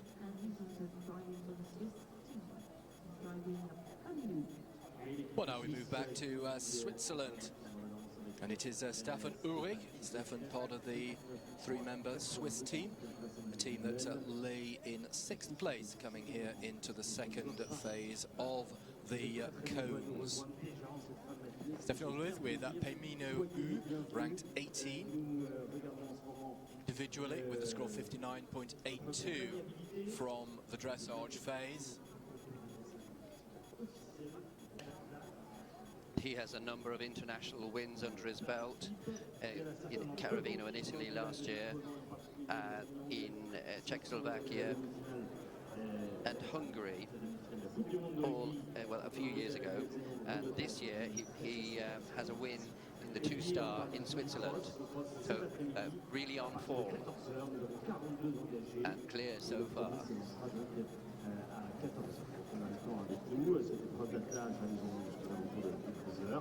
On vous laissera le temps ensuite de vous rendre dans le village composant, de déjeuner, et puis prendre remarque ensuite pour suivre le parcours de cross à partir de 14h. Heading up to the combination of Oxford 6, 7 and 8, which require a lot of accuracy and turning and power.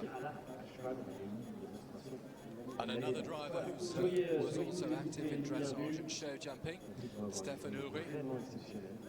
Got his first pony for Christmas when he was just 6 years old and learned to drive with him.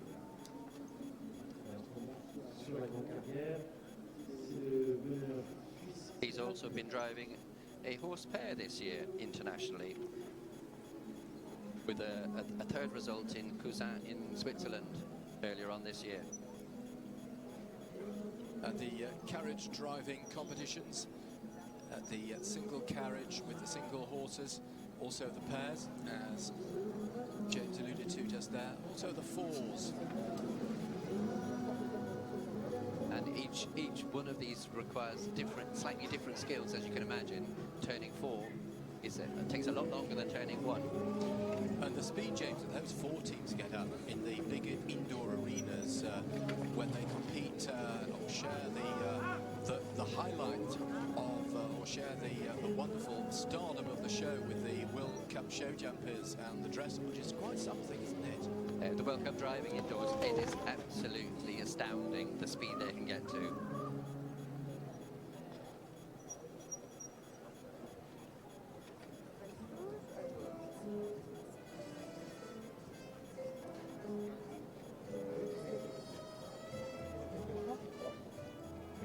Very smooth in those turns. Kicking on for 19 and 20. All the balls are still up. The time looks good. He'll be pleased. Just careful through the last one. Clear inside the time. Clear it is. Well done. Another young driver. Great to see these young drivers coming through, who was obviously absolutely delighted with this. Couldn't stand up as he went through the finishing flags, but his group certainly could give him a huge pat on the back and show the elation. But now the driver himself being able to show that, Stefan Ulrich, his grey bowler raised to the skies, the blue sunny skies here at Po, as they leave the arena, absolutely delighted, and so he should be.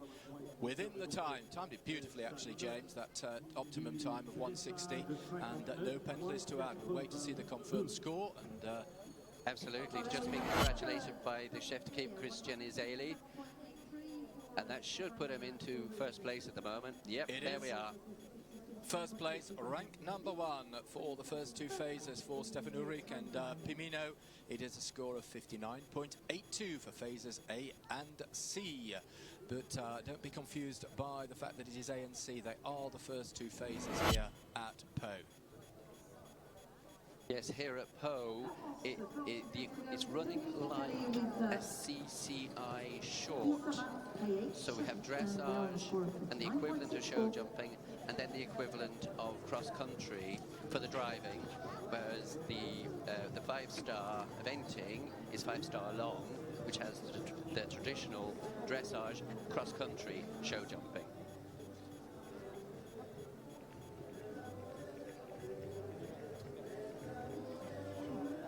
To France, and it is Tony Ekal with Izima KH. Very smooth so far. And he'll be a little bit disappointed having 1 cone down, approaching number 6. French champion in 2011 for the single horse carriage driving, Tony Ekal.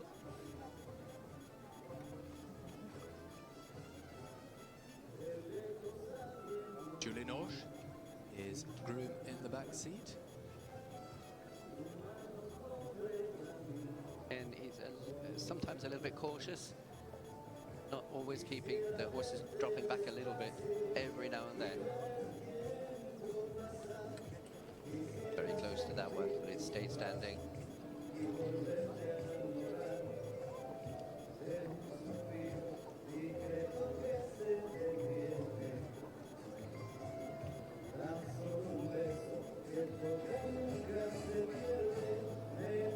Well, the combination just passed directly in front of us here in the live streaming booth. Really accelerating from 13 to 14, and now his job is to relax the horse, get it really accurate through the narrow cones, and then do a U-turn virtually.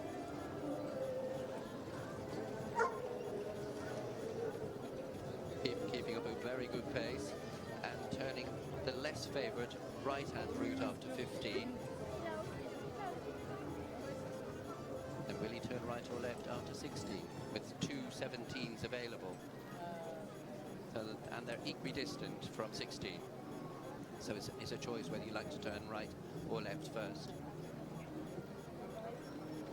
Are these crowds here at Po building all the time, thoroughly enjoying the spectacle of the single horse carriage driving cone phase before moving out this afternoon into the park for the 5-star eventing cross-country phase. So Tony Ekal with 2 cones down, so 6 penalties to add to their first phase score, and a time very similar to our previous competitor. Very nicely, just over 2 seconds within the time. Yes, the drivers are getting quite clever on gauging the speed. Well, into second place, once again, the top spots for second and third changing on a regular basis. 65.64 for Tony Ekal, putting him into second place. Bonjour Tony, alors un jeune cheval très prometteur, est-ce que vous pensez qu'il sera prêt pour l'année prochaine pour les championnats du monde? Bonjour, oui, en effet, c'est un jeune cheval. Aujourd'hui, on prépare le cheval. On va essayer de l'amener dans les meilleures conditions possibles pour l'année prochaine. Après, c'est un cheval surtout pour le futur. Donc, aujourd'hui, je ne peux pas trop me prononcer, c'est assez difficile. Je sais que le cheval est débourré depuis le mois d'avril. Donc, d'être ici aujourd'hui, c'est déjà super. Voilà. Merci. Très bien, oui, c'est super. Mais en tout cas, on vous souhaite bonne chance pour demain pour le marathon et puis amusez-vous bien. Au revoir. So, a young horse for Tony Ekal, who is preparing for future, maybe next year for World Championship. So, we hope to see him next year. Many international wins. As far back as 2008, he's won in Saumur in France. And recent form, he won in Caravino in Italy, CAI 2-star earlier this year. Was 4th in Le Pin Aura, and fourth again in Switzerland all this year. So definitely one to watch. Michael Barbie for Switzerland with Caio de Aranay. First 6 obstacles under his belt. All the cones are still standing in this brilliant sunshine. Getting more brilliant by the minute. So you can see down there in the bottom right-hand corner of your picture, the seconds ticking away towards the optimum time, the time allowed of 160 seconds. And in the little white block, we see a 0, denoting that the current competitor, Michael Barbie, has not had any penalties in terms of knocking the ball off the top of the cones. There are 20 numbered cones, but in addition to that, 3 and 9 have a total of 4 cones to negotiate. So very similar to show jumping or eventing, where a fence has a single number, but there will be the A, B, and possibly C or even D element to it in the case of eventing cross country. 3 penalties for the knockdown, which we see now. From here on, the scores are really tight. So anything incurred in the cones here can be very expensive leading into the last phase of the marathon tomorrow. This horse looks a little bit slower than the previous few. I could be wrong.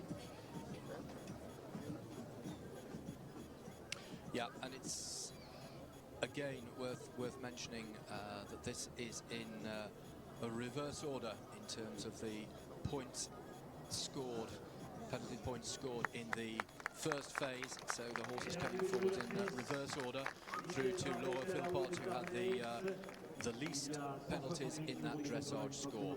So for Michael Barbie with Switzerland, it is 3.94 total penalty, just 9.4 of a penalty, 0.94 of penalty to add for that time, to add to that single cone penalty of 3. So into second place, A and C, 62.4. Ever more tight from here on in, as James is saying, in terms of the expensiveness of a cone down or just 1 or 2 time penalties. Because our next competitor has a score of 58.34 and our leader coming in is on 42.77.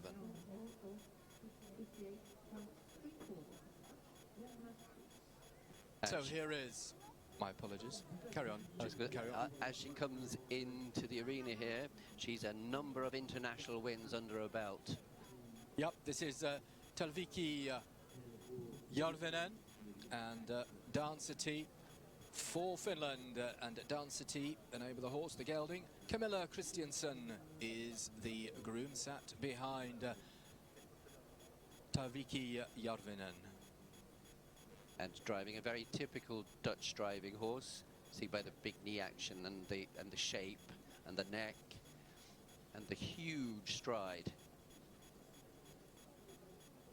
which can be less easy to balance on really tight turns. Into the combination of Oxers 6, 7 and 8.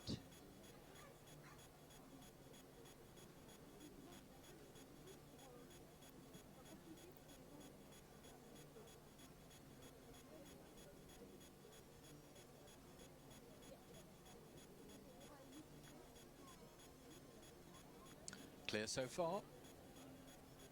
But you're very careful and considered that well driven.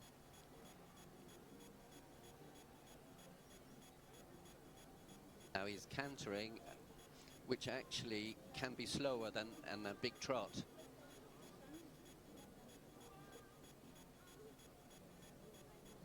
Yes, you were saying earlier, James, particularly in that first session, about the trot and the canter.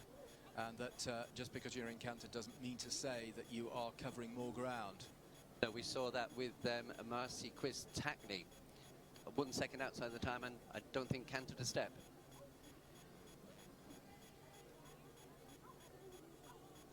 And Hackney's are very similar movers to Gelderlanders. They're quite similar. Very similar. To Dutch warm bloods. Very similar.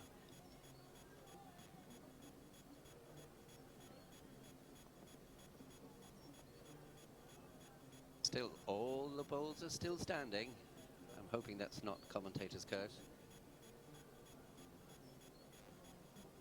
And you can see those 4 white leg protectors on the horse. Obviously, some drivers feeling that that is the right course of action. That was close. This horse is so big, moving. Making that turn was really quite touchy to get right down. And she's into time penalties. Luck favouring the brave, and very much so the case. Well, into time, but nothing for the cones. So 5.59 it is, as the applause are ringing out for Talviki Järvinen for Finland with Dancer T. Yes, we could see there that the canter was slower than the trot. If she was able to keep a big trot up, she possibly would be inside the time. So we'll just wait for the scores to come up, and into third place with a score of 63.94 from phases A and C for Talviki Järvinen. Great slow motion pictures. The palm trees in the background. What a wonderful arena this is here at Po. It's a huge atmosphere here for drivers and the horses.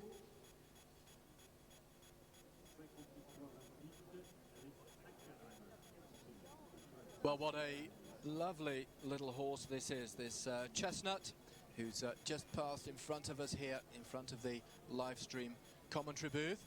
This little Chestnut, Hakam du Seigneur, brought forward by Mario Gandolfo for Switzerland. Melissa Mayer in the groom's seat, looking very smart in his blazer. In fact, both driver and groom in their matching team blazers. And a wonderful hat attire as well. Oh, looks very elegant. Extremely. We see here another Freiberger breed. She's small, compact, quick to turn and quick to accelerate. Well, a driver who's had 10 victories in the finals of the Swiss Young Horse competitions, 2 silver medals at Swiss Championships, also active in breeding and the sales of the Freiberger horses.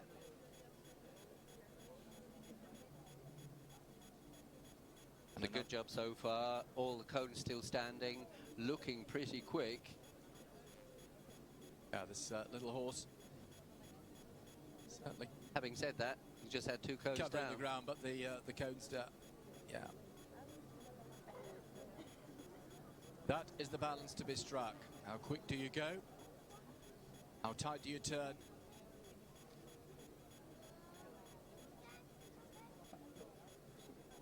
One cone down. Must have been a false alarm. Yeah, I wonder if that was a correction there.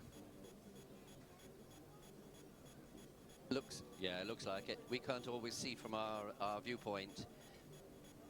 But it is 3 officially now, just the 1 cone down for our Swiss competitor, Mario Gandolfo. Slightly different from eventing, international eventing. There are 5 driving judges, so this whole Coles Arena will be very well covered by officials. Yes, those 5 judges I was alluding to a little earlier. 2 from France, 1 from Germany, 1 from Denmark and 1 from Spain. His time looks pretty good. He's had 1 cone down, which will be annoying for him. Coming through the last, just 1 down, and very well judged timing, 2 seconds under the time. Great judgment as well in terms of the timing against the limit of 160 seconds. Great vocal encouragement as well, as James was saying, the vocal encouragement, key element here in the driving. So phases A and C, 61.28 for Mario Gandolfo and Hak Amadou Senu, putting them into second place. Now, just a reminder that we are running in reverse order, so the scores coming into this second phase from the dressage phase, lower as we move through this phase of the cones. Ana Muno Fernandez with Sunny Boy W for Spain now. Anya Munoz Fernando for Spain.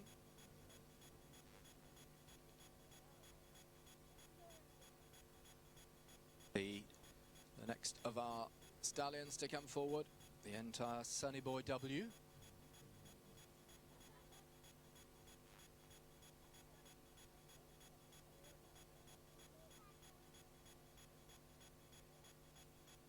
An experienced driver here with a number of international wins under her belt down in the south of Spain at Dehesa Montemedio, second in Salteras this year and second in Vejer de la Frontera also this year. So currently on form, heading to code number 5. And of course, a number of these venues that we're talking about in terms of results for our competitors in the single carriage driving will be very familiar to our viewers from eventing and other disciplines. These are wonderful competition venues throughout Europe, including, for example, Le Pin au Haras.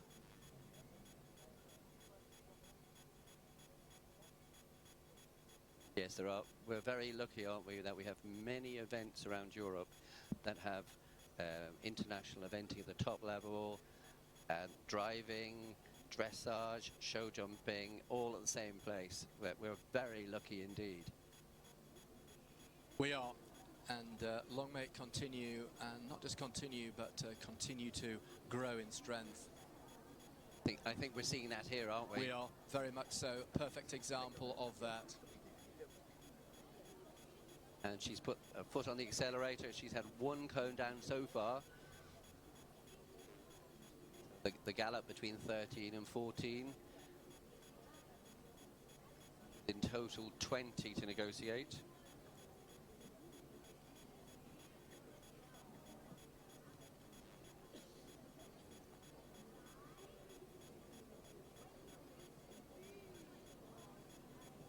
A hard left after 15.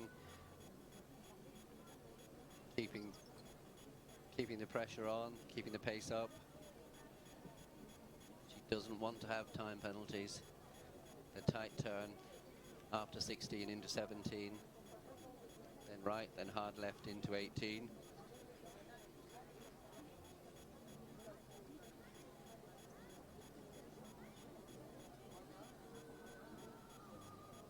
Going to be very close for time. Yeah, in fact, she's into time. One cone down and some time penalties. So a total of 5.37 penalties, but nevertheless, the crew obviously delighted with the driver, Manuel Uberit, with Ana Munoz Fernandez. As Sunny Boy W strides out of the arena.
Italy now, and Cristiano Cividini with Handro. 3 grooms riding at the back of the carriage over the 3 phases for Cristiano Cividini. Introduced to the driving sport by Dorinono Caminati in 1994, Italian single champion on a number of occasions, and more latterly in 2009. Yes, a very experienced driver here. A number of wins at Lipica in Slovenia this year in a 3-star. We have such a world-class field here. It is brilliant. Yes, single carriage driving at the very highest level. Technically, the highest level, the CAIO 4-star. Just as I mentioned earlier, the FEI deciding to keep the 4-star, the highest level for carriage driving. But it is the very highest level. But importantly, it is the drivers who are at the very highest levels who are here. And this is another Dutch driving horse. You can see by the big knee action in the canter. He's covering the ground really well in canter. He's not losing any ground at all. See that he's pulling around the turn, very smooth. Be interesting to see from 16, 17, where the turns are really tight for a big moving horse, and he's gone for the right-handed option. He's still keeping a canter up. All the cones are standing. Time looks to be pretty good. He'll need to keep his foot in the accelerator from here to the finish.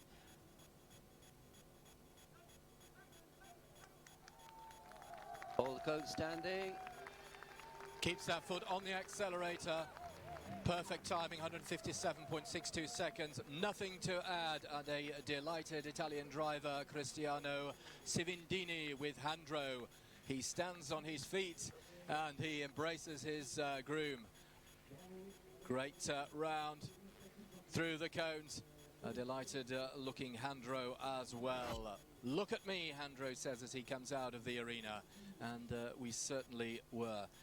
Great round. And ranking as we were expecting. Into first place, A and C phases. The first 2 phases here at Les 5 Étoiles de Pau for the carriage driving. 56.63 into first place as it stands at the moment.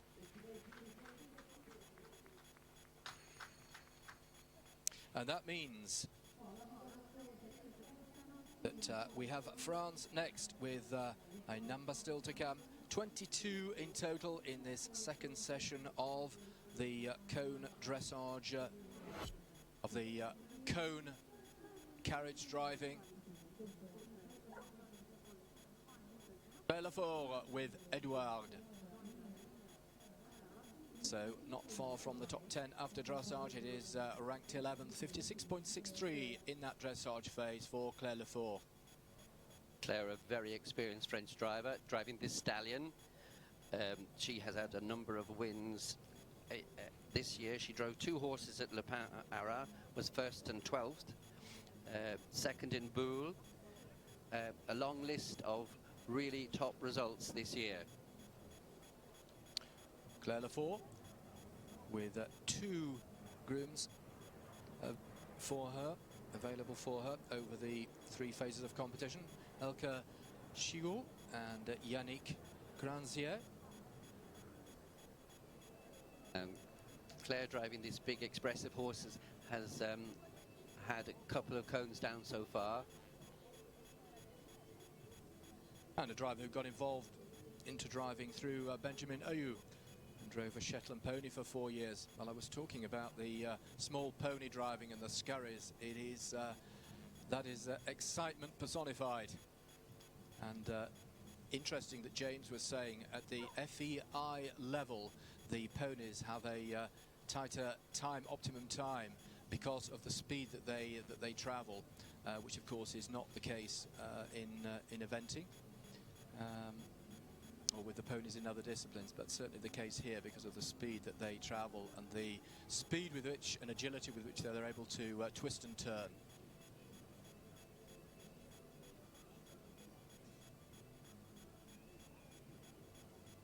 Okay, that's absolutely correct.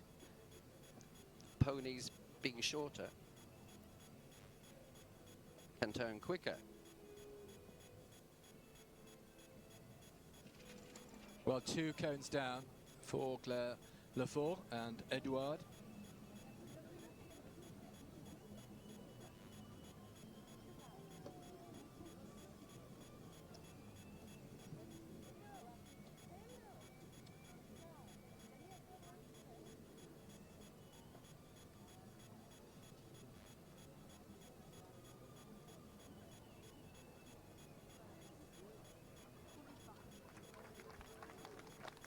So Claire Lefort and Edouard have 2 cones down, so 6 penalties within the time, 158.8 seconds against that time allowed of 160. Again, perfect timing. James was saying that these drivers are becoming more and more adept at getting the timing just right.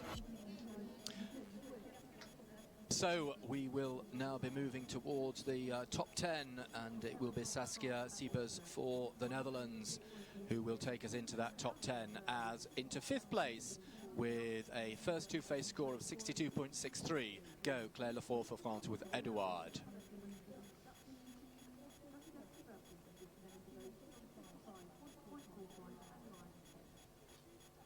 Claire, bonjour. Seulement 2 balles, t'es dans le temps. Est-ce que ça veut dire que Ed va être en forme pour le marathon demain? Oui, Ed va être très en forme, il est toujours en forme, il est toujours là. Voilà, on se met ensemble, on fait des balles début de tour, mais je suis contente quand même de lui, vraiment. Bon, super, félicitations et bonne chance pour demain. So, a great horse, only 2 balls in time, so we wish her good luck for tomorrow, the marathon.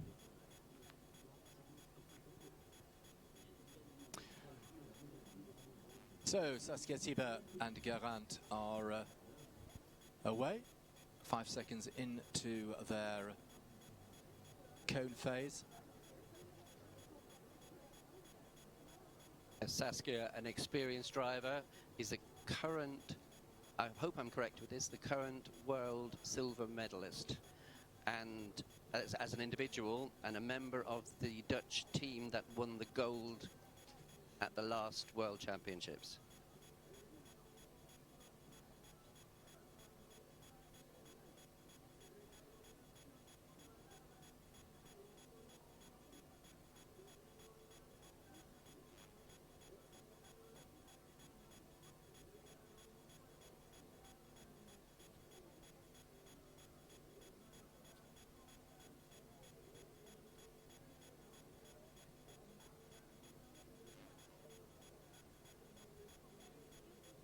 And Saskia has negotiated the 3 oxers, coming around the corner to number 9, which has 4 elements slightly offset to each other. It's part of the balance and speed question. And sadly for her, she'd had 1 cone down, which would be expensive. Yep, the cone goes 89 seconds, 90 seconds.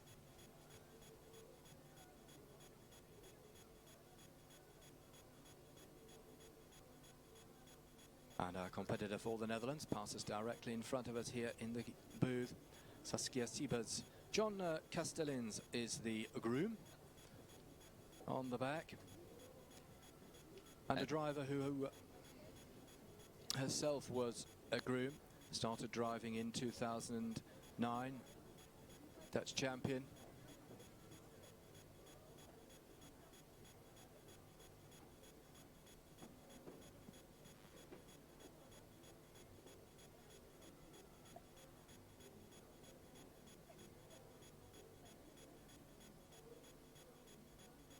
So continuing with just the 1 cone down at the moment.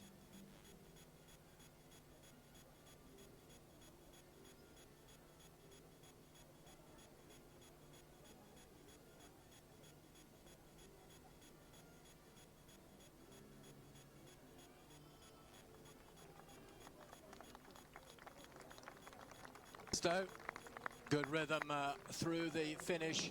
160.75 the time, so just over the time. So that means that there's just that small amount to add to that cone down.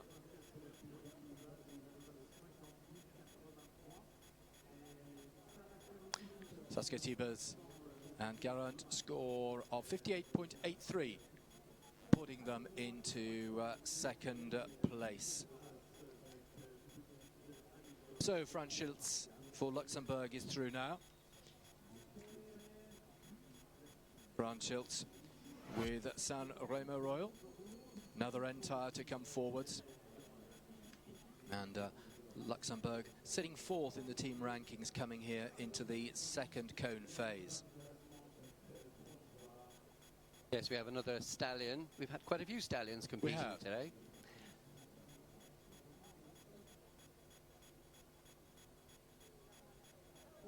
A very experienced driver, a huge amount of successful results for him. This year he won in Luxembourg at a CAI 2-star, and also at Alexandre in France. So yet again another one in current form, and there's a big trot. A big, bold trot from San Remo Royal with Franz Schiltz in the driving seat. Franz, who since 2007 has been a board member and treasurer of the Luxembourg Equestrian Federation. Yeah, this horse is a really big mover, occasionally over-offering, and the driver has to put him back on the correct line, which could be costly on time. This is a really good example of what you were saying earlier about the trot, James, and the speed strong, with which it, the strong trot, forwards trot, can be just as, if not more efficient and faster than the canter.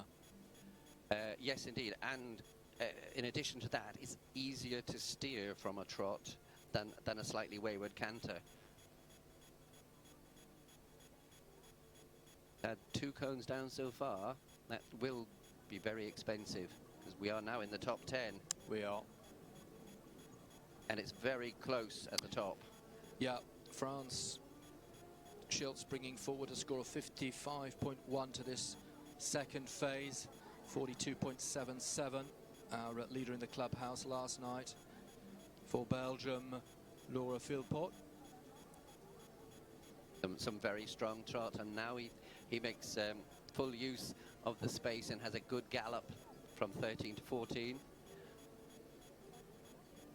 Then I'm sure we'll see a strong trot round the turn.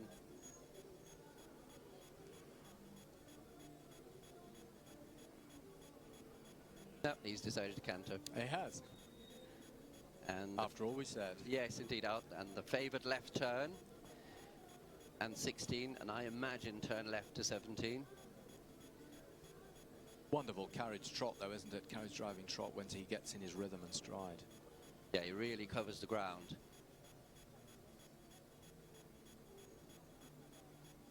Two cones down. The time looks pretty good. He should be in or around the optimum time.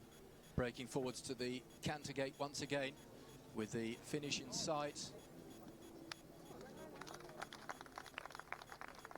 Applause from the crowd. 6 cities, 6 penalties within that time. Beautifully timed again, 158.01 seconds. 6 penalties, so 2 cones down. The trill becomes out to acknowledge the judges and the crowd from Franz Schiltz. And as the slow motion pictures are available, it is phases A and C with a score of 61.1 and a rank of 4 for Franz Schiltz and San Remo Royal. And that just really does denote what James was saying, that those particularly 2 cones down, very expensive, particularly now that we are into the final 10.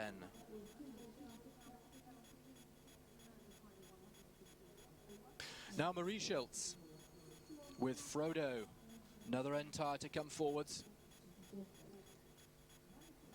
Sonny Schiltz and Tobias Eifhaus, the 2 grooms over the duration of the competition for Marie Schiltz. ordered another to start riding when she was only very young. And beside driving, Marie also competing in dressage up to international junior level and national S level, which is the equivalent of the C of the Prix Saint-Georges. So an accomplished horsewoman, say the last couple of years taken up international carriage driving with a number of good results. Second in Dillenburg in 2017. This year in Belgium was fourth in the CII 2-star.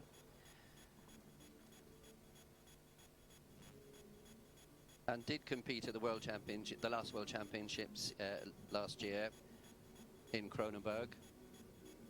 Ended up in 34th place.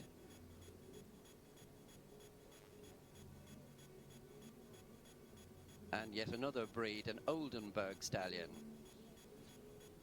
Yep, the different breeds very much in the evident, and really we have the best in the world here, and with the variety of breeds that we see in front of us, just highlighting in its purity the depth and breadth of single carriage driving and the horses that are used within.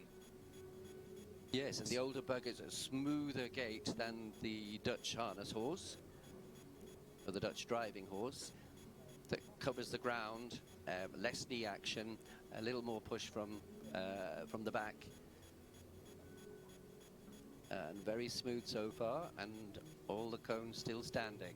Yep, importantly, all those cones still standing as we are well into the top 10. Marie Schiltz, who had her first senior class in 2017. My, that was a tight turn for 14. It was. And again, a really quick tight turn. You see the back of the carriage actually swinging out a little, so she's pushing to the edge here. Almost a four-wheel drift there for the carriage. We'll see plenty of that tomorrow in the marathon. We certainly will. Good to see it though in the cone section. So she's really going. Yeah, she's going forward, it. and yet she has the control. Yes, the time looks to be good if she keeps the pressure on now. All the cones are up. She certainly picked it up in the final, in the second half, hasn't she? She's going to have... Ah, what a shame. What a shame. And a very happy, two very happy faces from both Tobias and from the driver Maria Schiltz. Just the 0.51 of a penalty to add to their dressage score. And as we say, the slow motion pictures, the confirmation of their two-face score about to come up and into first place. Yeah, what a super round. Hello, Mary. So what a beautiful course. You keep your place before France. Is it a family challenge? Absolutely delighted with that. This young driver really showed skill of the highest quality.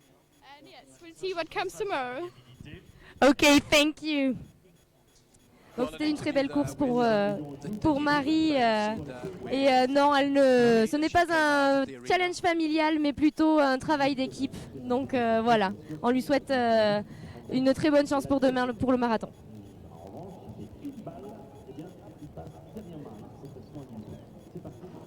So now ranked 7th coming into this second phase, Joep Gommers and Bandit for the Netherlands. Started in 1996 as a pleasure driver with a pair of Frisian horses and competes actively since 2007. Multiple times national champion with the pair horses. A very experienced driver with a number of big results under his belt. So he's going to be expecting big things here.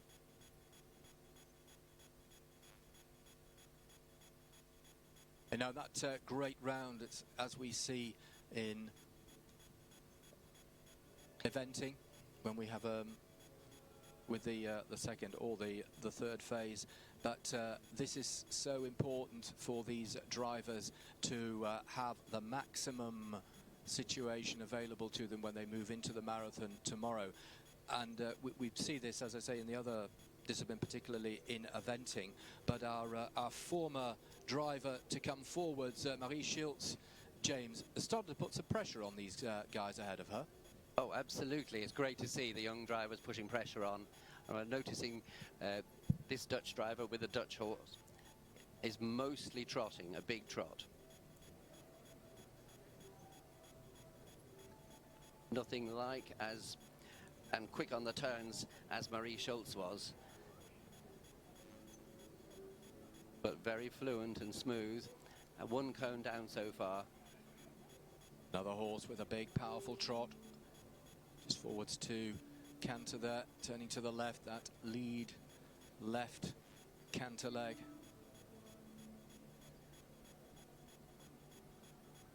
Well, the one cone down. 3 penalties thus far. It took about twice as long as the previous competitor to turn that turn.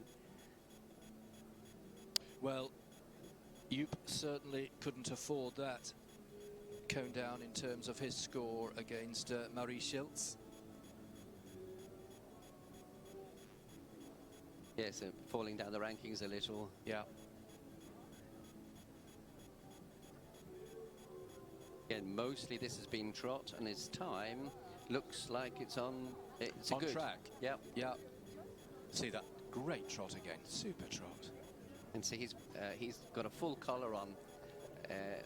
You can see full collars, breast collars. Joop Gomez through the finishing flags with a Bandit. 3 penalties is well within the time, just over 158 seconds. Joop Gomez and Bandit, through they go. Wonderful, powerful trot, weaving its way through those cones, those offset cones at that single cone challenge. Joop Gomez and Bandit into second place, 55.56. Well, they couldn't afford that cone down to stay ahead of Marie Schiltz, but it does keep them ahead of Franz Schiltz. So in second place at the moment. Now Annika Geiger with Annabelle 1-2-1 for Germany.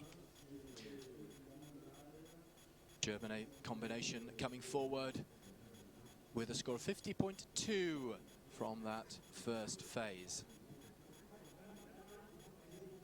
Yes, another person in currently good form with a second in Wiesbaden in Austria earlier this year, and in Stadl-Paura in Austria also this year.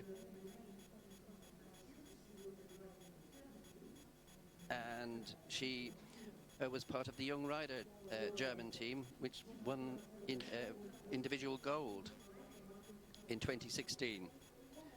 So another youngster coming up along the ranks to this highest level of carriage driving.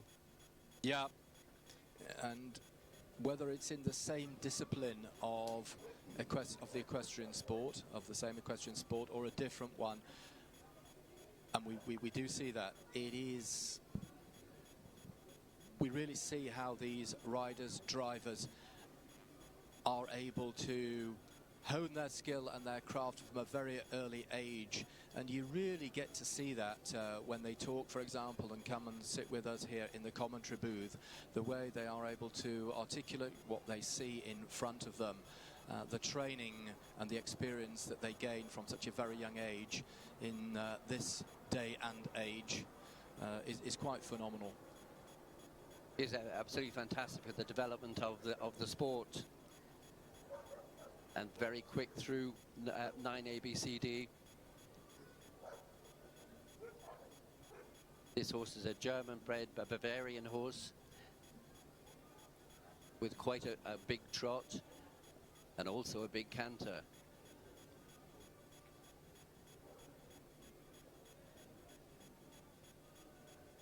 Through 13, she'll crack on for 14. Annette Kreis and Ben Geiger, the 2 grooms for Annika Geiger over the course of the 4 days here at Les 5 Étoiles du Pau. Another quick turn from 14 to 15. left-handed and then go left-handed again to 16. Changing rein takes time and power from the horse.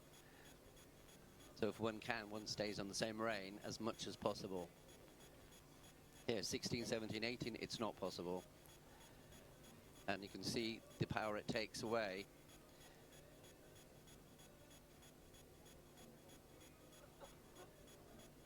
It's going to be a little tight for time. All the cones are up, but she may get a little time penalty.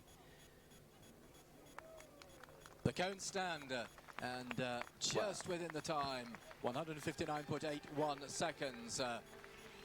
Couldn't have timed that any better. And obviously Annika extremely pleased with that. Annabelle 1-2-1, certainly doing the business there. So we see the slow motion pictures and see that they do indeed take that top spot at the moment. A and C phases 50.2.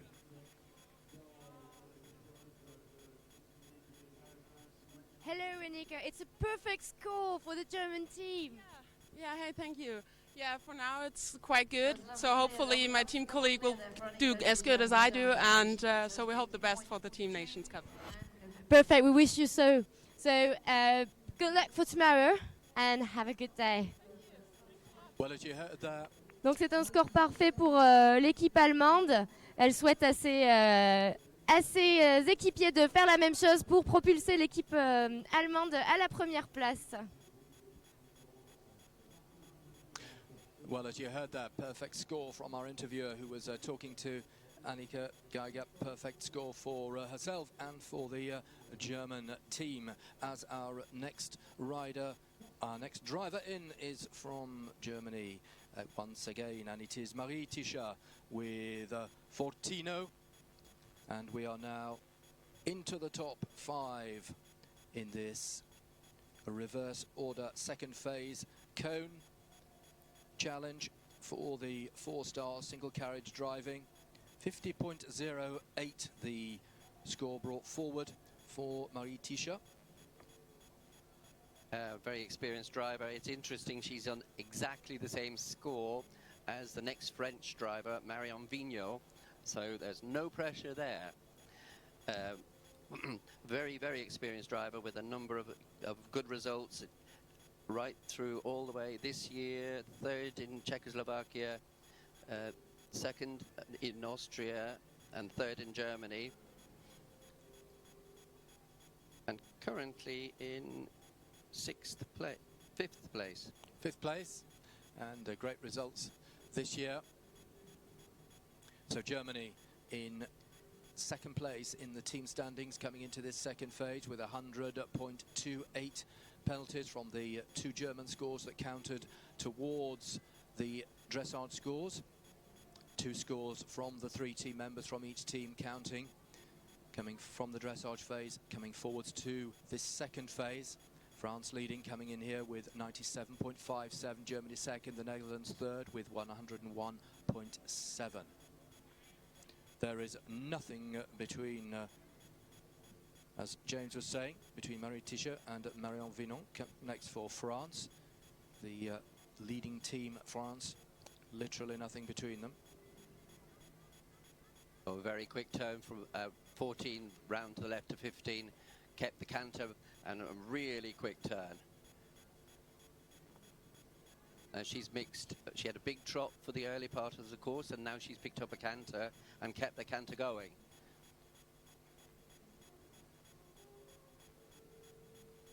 It's very athletic, a very well balanced horse.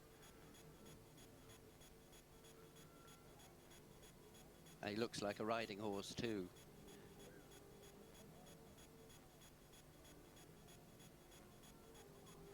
Time is going to be very close indeed.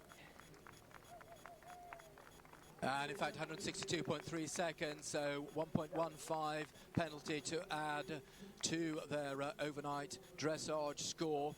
Nothing down for the cones as Fortino strides out on a slightly more relaxed rein towards the exit of the arena. Slow motion pictures coming through as 51.23 is the score, meaning that into second place Marie Tichot goes at the moment.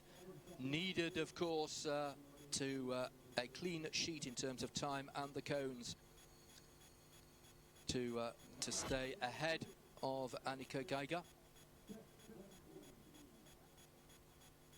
Well, here's another French driver who's known for her speed in the marathon. Very, very experienced driver, current individual world bronze medalist and French team silver medalist. Many, many wins, too many to mention. Yeah, those wonderful string of victories. An organizer of the CAI 3-star of Chablis. That is Marianne Vinot for France.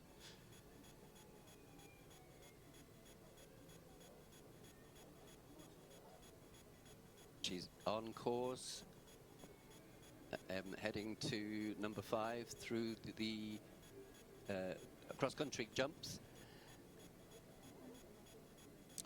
All clear so far. Yep, the gelding leaving those, or I should say the carriage leaving those cones standing at the moment. Occasionally it does happen that a horse kicks a cone down, which is very unfortunate.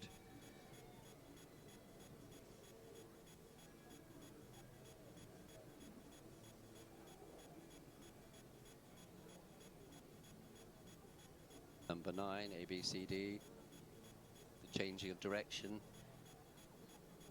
within that obstacle. And unfortunately for her, she's had one down, which I think might drop her a place.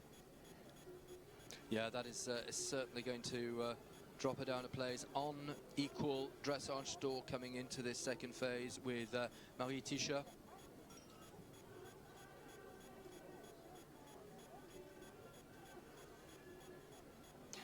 Well, on past form, she ought to make the time, as she's a very quick driver. But she will endeavour to do it without having any further cones down to keep her place in up at the top.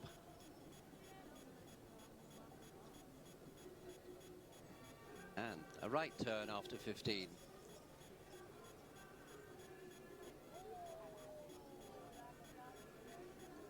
So just still the one cone down for the bay gelding.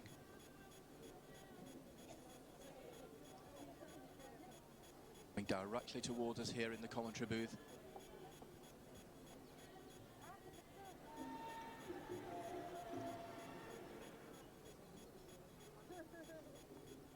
Looks like the time should be okay. One cone down.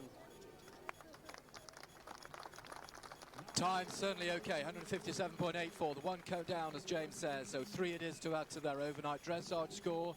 So Marianne Vinot will drop down. We'll just wait for this confirmed score to come forwards.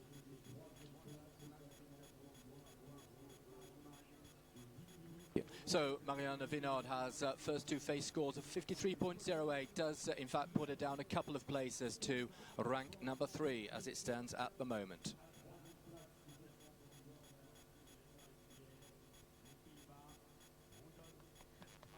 Marion, bonjour. Seulement une balle avec ton jeune cheval First. Alors la relève de Winston est assurée? J'espère, oui, oui, c'est en bonne voie. Bon, super. En tout cas, on te le souhaite et bonne chance pour le marathon demain.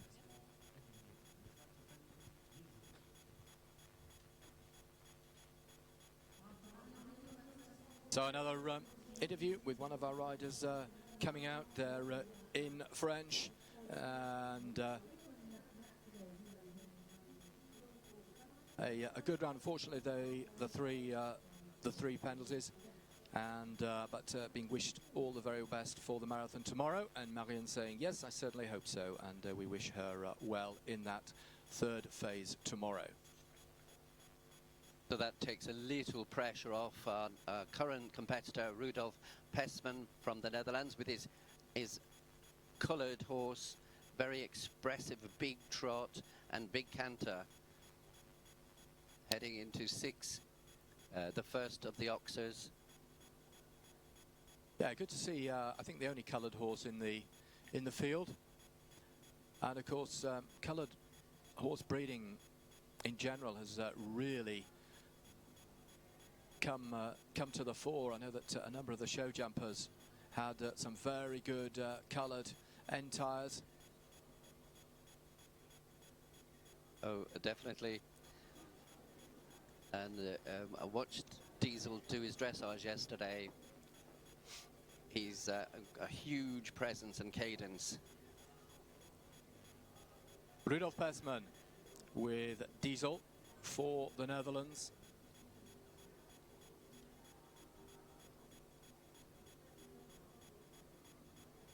Sometimes a canter is disunited, which isn't quite as powerful as a united canter. He's still covering the ground really well, and all the cones are still up.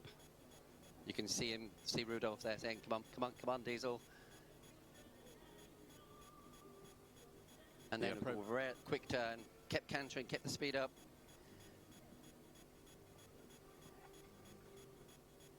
We've seen very interesting turns from 14 to 15. The best, I think, was Mary Schiltz for Luxembourg. Will he go left or right? He's going right to 17. Into a trot to make sure he's absolutely accurate.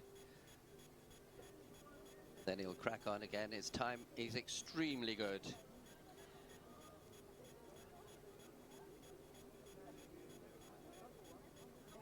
There we go, clear the cones, there's a double clear. Round the top end of the arena in front of the VIP marquee, a clear round, time absolutely phenomenal, 148.5. So Rudolf Pesman, they will be third at very worst going into the phase tomorrow. Hello, Rudolf. So, second time in pole, perfect score. Definitely, you love this place. Yes, I really love this place. It's a super competition. Nice weather, nice people, and the competition is going so nice. Okay, thank you. Good luck for tomorrow. Donc un score parfait pour Rudolf.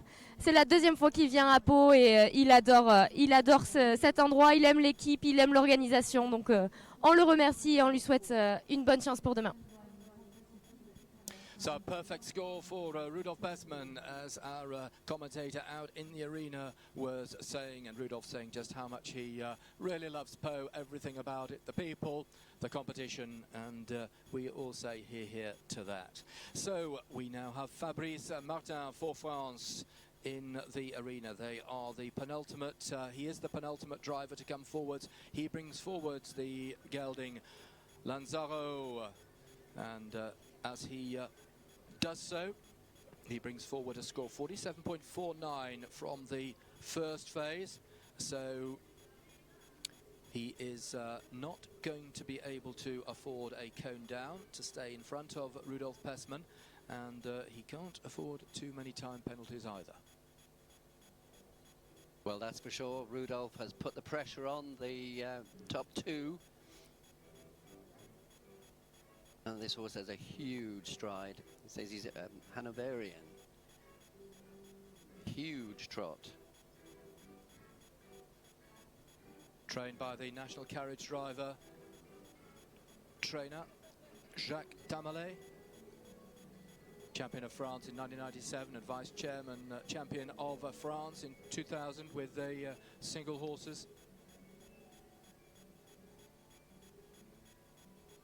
And by his results, he's also a pairs or team driver. Yeah, and it's interesting that he switched from driving a single to a team in 2005, a few years ago, but back again very much with the singles. And very successful at it too. Yeah. Marvellous uniform that he and the groom have on. Those red military tunics. Fabrice Martin Louise Lander, Ingrid Landrin and Raphaël Bernard are the three grooms to sit in the carriage with Fabrice Martin over the 4 days of competition. I'm guessing his uniform is from part of the Cadre Noir. He's left all the cones up so far. The time is going to be a little tight. He's got to kick on. I think. Huge applause from the home crowd for the home driver. And just over, so he is going to maintain that second spot. He's just over in time, 161.14. No penalties in terms of the cones. So he will retain that second place.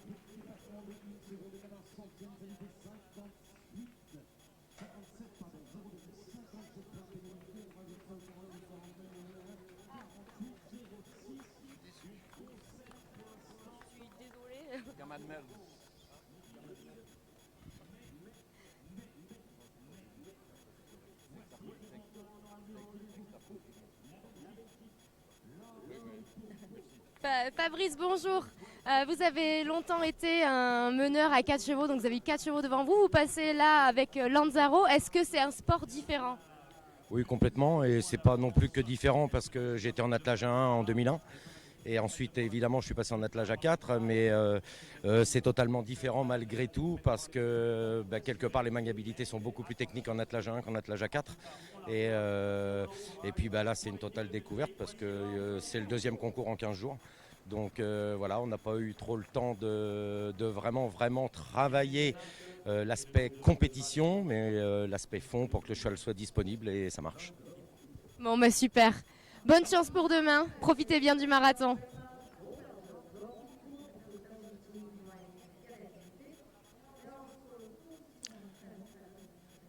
So Fabrice Martin talking to our live commentator in the arena, and when I said that in second place they will certainly be holding that second place, but the horse and driver ahead of them, Laura Philippot for Belgium, has a fair advantage coming into this second phase. 42.77 their score from the dressage phase, and they can certainly afford a cone to stay in that top spot, James.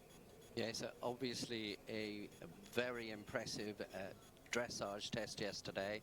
Has, as you say, a very comfortable cushion to maintain her lead. This is an impressive horse, James. Yes, it is a very impressive horse. Really obedient, really powerful, and keeping a good rate up. Very well balanced, very reactive.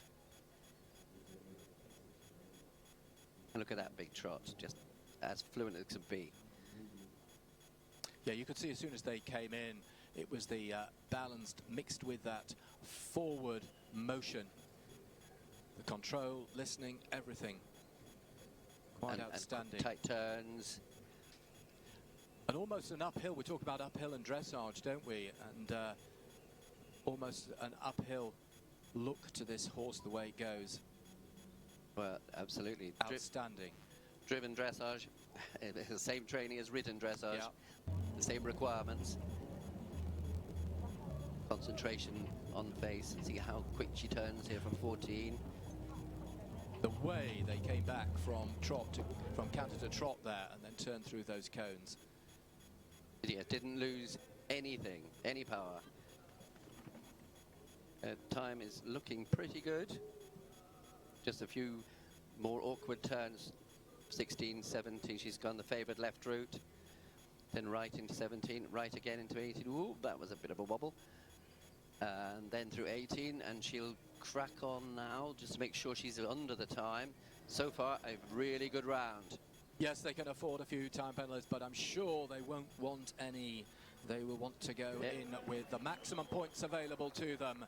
And what a brilliant round from a wonderful horse, Galine, driven by Laura Philippot for Belgium. Nothing to add in terms of the cones, well within the time. They will wait for the confirmation to come through, but they will retain their top spot overnight going towards the marathon tomorrow. They make their way out in that seamless rhythm that they've maintained throughout the test itself, throughout of the exit of the arena. Laure, bonjour. Félicitations, c'est un score parfait. Qu'est-ce que vous avez pensé de cette maniabilité? Technique mais roulant, faisable. C'est pas mon point fort, donc. En tout cas, c'est pas ce que vous nous avez prouvé. Vous avez fait un score vraiment parfait. Félicitations et bon courage pour demain.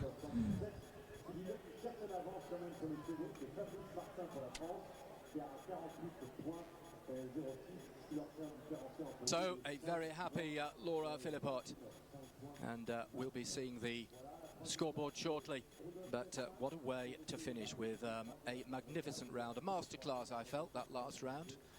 James? That was just superb. Here we are, we've got confirmation of the standings after the cone phase in the four-star single carriage driving.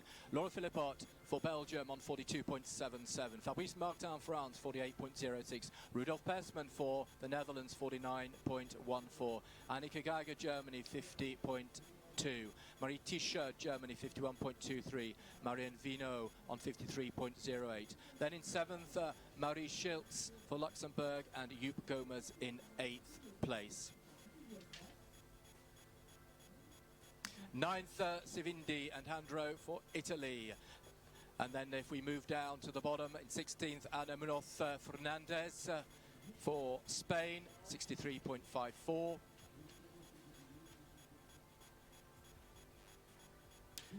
And 20th, Luca Cosatano for Italy, 66.42. 24th, Lina Kalahati for Finland, 69.14.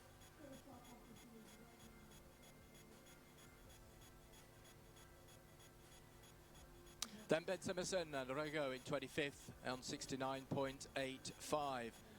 For Austria, Vinez Dobergowska, well, they have a score of 71.43 to put them in 28th place. Then in 32nd place, going down to 32nd, France, the home team, 57.02, Sébastien Mourier with Château Chêne Z. Then Kurt Gosler with Heavy, the big grey Lipizzana, Austria, 75.79. Again for France, the home team, 79.31 in 37th place with Michel Vino. 40th, Argentino for Spain, Marcelo Torresillas.